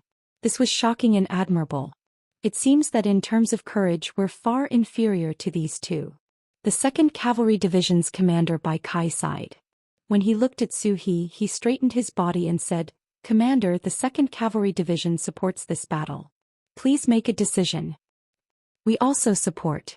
After Bai Kai expressed his opinion, the other 3 commanders also stood at attention and saluted. Good, I thank you for your support. I'll now report the battle plan to the 6th young master. Zhou Xian said with a face full of excitement. He did not forget that the disparity in strength between the two sides was too great. There was a 60% chance of losing, so he had to report it to Yang Chendong.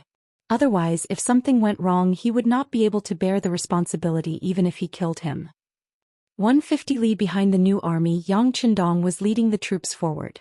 He had already received a telegram regarding the situation outside Turpan City, and he knew that there were 100,000 cavalrymen waiting for him. Regarding this, Yang Chendong naturally did not fear them at all, and he had even given the order to speed up. This was because from how he saw it, with just the new army and the Liaodong Cavalry Corps, it would be very difficult to deal with 100,000 cavalrymen. Just as the troops were speeding up, Commander Zhou Xian of the new army sent a telegram. After hearing about their request, Yang Chendong's expression became quite complicated. This was a great risk. This time, in order to solve the problem in Ili Bali, Yang Chendong had brought along more than 100,000 cavalrymen with him. Could be said to be a huge force. With this force, no matter which faction they faced, they would have an advantage. However, if it was one against many, it would be hard to say. After all, the situation in a war is often changing in an instant. If they don't deal with it well, the situation will change drastically. If it had been someone else like Yang Qindong, the most conservative approach would have been to wait for more neon troops to be transferred here. That way, with the advantage of military strength, they could slowly nibble away at their opponents until they won the final victory. Yang Qindong's goal was too big and he didn't want to waste the most precious time. If possible, he certainly hoped to solve the problem here as soon as possible so that he could charge toward the next target. But although the idea was good, the reality was cruel. Especially in the situation where Ili, Turpan and Yarqiang joined forces, plus Yeshen of Wara was watching him in the dark. The situation of this war became more and more complicated. And now, an opportunity to turn passivity into initiative appeared in front of him. Facing the new army's request, Yang Qindong was caught in a dilemma for a while. Logically speaking, he thought that this battle plan was too risky. If things went wrong, more than 30,000 people would be seriously injured by the enemy's 100,000 cavalry, and it was not impossible for them to be eaten. But psychologically he thought that this was a bold and feasible plan because even he was amazed by this plan and felt that it was incredible, not to mention the enemy, they would definitely not think of it. To agree or not to agree, it was all up to him. Beta Persei, if the reconnaissance group and the light cavalry regiment attack with all their strength, how long will it take to meet the new army? Yang Qindong did not make a decision immediately, but wanted to understand the specific situation first. It will take at least a day and a half. Beta Persei came to a conclusion after roughly calculating the distance between the two sides. A day and a half? Yang Qindong pondered. In other words, within a day and a half, the new army would not receive any military support. Similarly, in a day and a half, the enemy would not make any preparations before the attack. Considering that it would take half a day for the Liaodong cavalry regiment near the Tianshan mountain to arrive at the battlefield, Yang Qindong could not make a decision for more than a day. Once this time passed, the enemy would be prepared and the chances of winning would only be lower. With less than 40,000 cavalry against 100,000 cavalry, and an opponent who was very familiar with the environment, Yang Qindong decided to think about whether he should agree to this battle plan or not. Riding on the stable white dragon, Yang Qindong fell into a state of meditation with his eyes closed. At this moment, in the new army's general tent, several division commanders were anxiously pacing around. 4 hours had passed since the telegram was sent, but the reply telegram still had not arrived. No one had any idea whether to fight or not. At this moment they were all gathered around Su He waiting for orders. What does the king mean? If you don't agree, you should at least tell us so that we can let the soldiers rest. Division Commander Lei Chuandang of the 3rd Cavalry Division was an impatient person, and he was the most talkative at this moment. Division Commander Lei, calm down. The king's thoughts and decisions are not something that subordinates like us can guess. It is also not something that we can recklessly guess. Division Commander Bai Kai of the 2nd Cavalry Division kindly reminded Lei Chuandang. Oh yes. Lei Chuandang's expression immediately became a little ugly. What was he doing just now? Was he questioning Bugnam of Gojosian? When he thought of what he had done, he was shocked. In the 5-star army, Yang Qindong's prestige was so high that no one was allowed to question him. This was not Yang Qindong's request, but the unanimous opinion of these generals. It was just that the situation was a little tense right now. If it was any other time, Lei Chuandang would have dared to say such words. Perhaps there would be no need for others, as Commander Su He would be able to take him down first. Fortunately, at this moment Su He was also anxious and felt the same as Lei Chuandang. That was why he did not reprimand him at this moment. The atmosphere in the large tent once again became tense. After an unknown amount of time, footsteps suddenly came from outside the tent. The telegraphers walked in and brought the results and answers that everyone wanted to see. Su He was the first to take the telegram. After skimming through it, he let out a long breath and then said with an excited expression, "The 6th young master has already agreed to our request. Now please go and make your preparations. That's right, send a telegram to inform Commander Tong Long that they can set off now." General, Commander Tong Long sent us a telegram 6 hours ago, saying that he has already set off. He should be halfway there by now. The telegram operator stood at attention and reported. Actually, he had already said this before. However, Su He was too nervous at that time and did not pay attention to it. Oh right. Look at my brain. Alright, Commander Tong Long and the others have already set off. They will reach the depths of the battlefield in 6 hours. This way it will be midnight, which is also the time for us to launch our attack. Like this, all the division commanders will take their positions and let the soldiers fill their stomachs and prepare for battle. That's right, in order to not attract the enemy's attention we must be tight on the inside and loose on the outside. Even if we eat, we must eat dry food and not hot food. In short, there must not be any abnormalities. Don't worry, Commander. We understand. The 4 division commanders immediately stood up and saluted. Then they hurriedly left the tent. When Suhi was left alone, he sighed and said, "Sixth young master, just wait for the news of our new army's victory."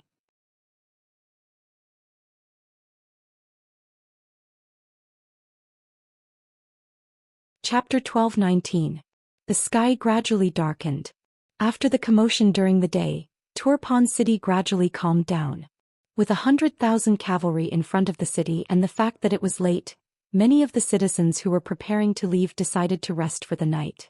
In this regard, King Hardenbarter didn't order them to hurry because he had received reliable information that the 5-star army had already set up camp 40 kilometers away from the city. At this moment, they were only 10 miles away from the 100,000 cavalrymen outside the city. But this 10 miles was like a mote in Hardenbarter's eyes. 30,000 cavalrymen wanting to attack 100,000 cavalrymen was simply unscientific and unrealistic. No one would think that the 5-star army had the guts to do so. If he was them, it would be a good thing if the 100,000 cavalry didn't attack first. Speaking of not taking the initiative to attack, General Daichin was very annoyed. According to him, since the 5-star army only had 30,000 people, it was time for them to attack with their superior numbers. He was confident that they could defeat the enemy and force them to retreat. However, when he explained the situation to Uli Ji and Leifu, he was met with unanimous opposition. As reinforcements, they were only here to help evacuate Turpan city. They weren't here to attack the 5-star army. In their eyes, the best result would be for the 5-star army to retreat in the face of their 100,000 strong army.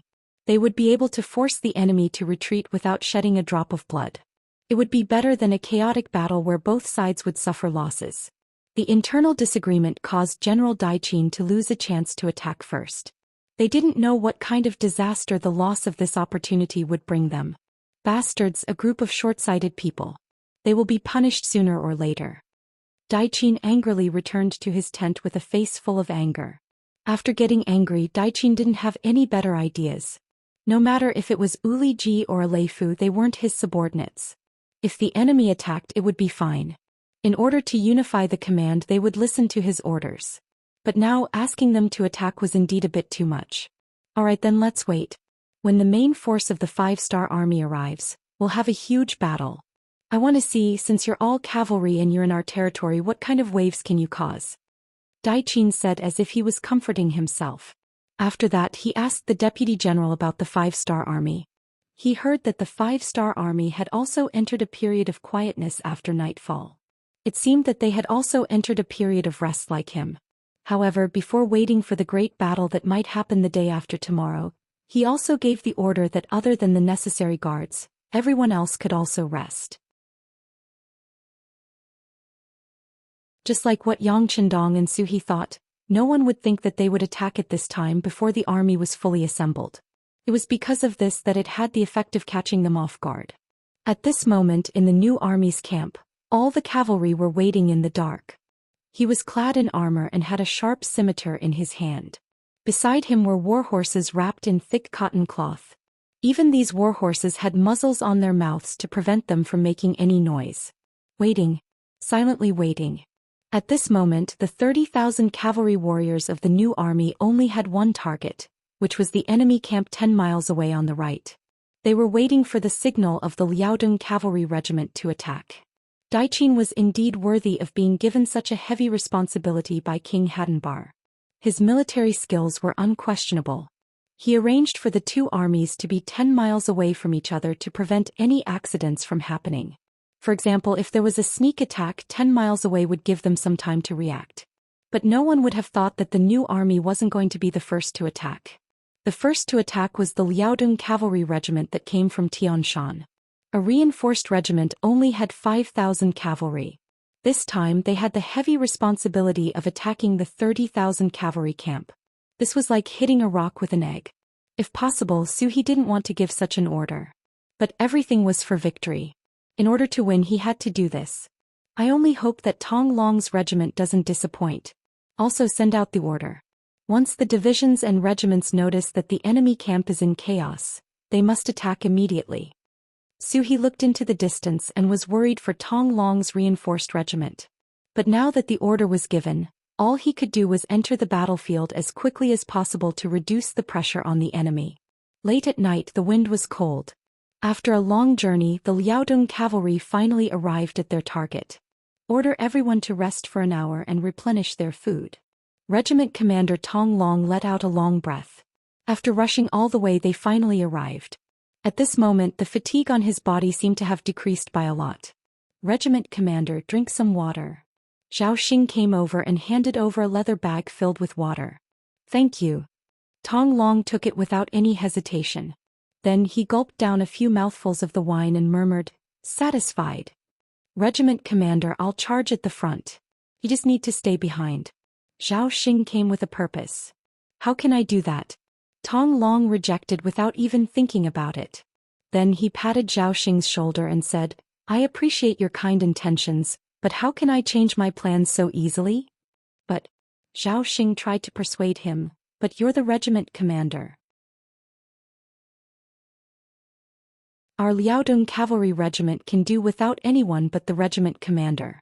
Bugnam of Gojosian also said that unless it's necessary, we're not allowed to go to the front lines.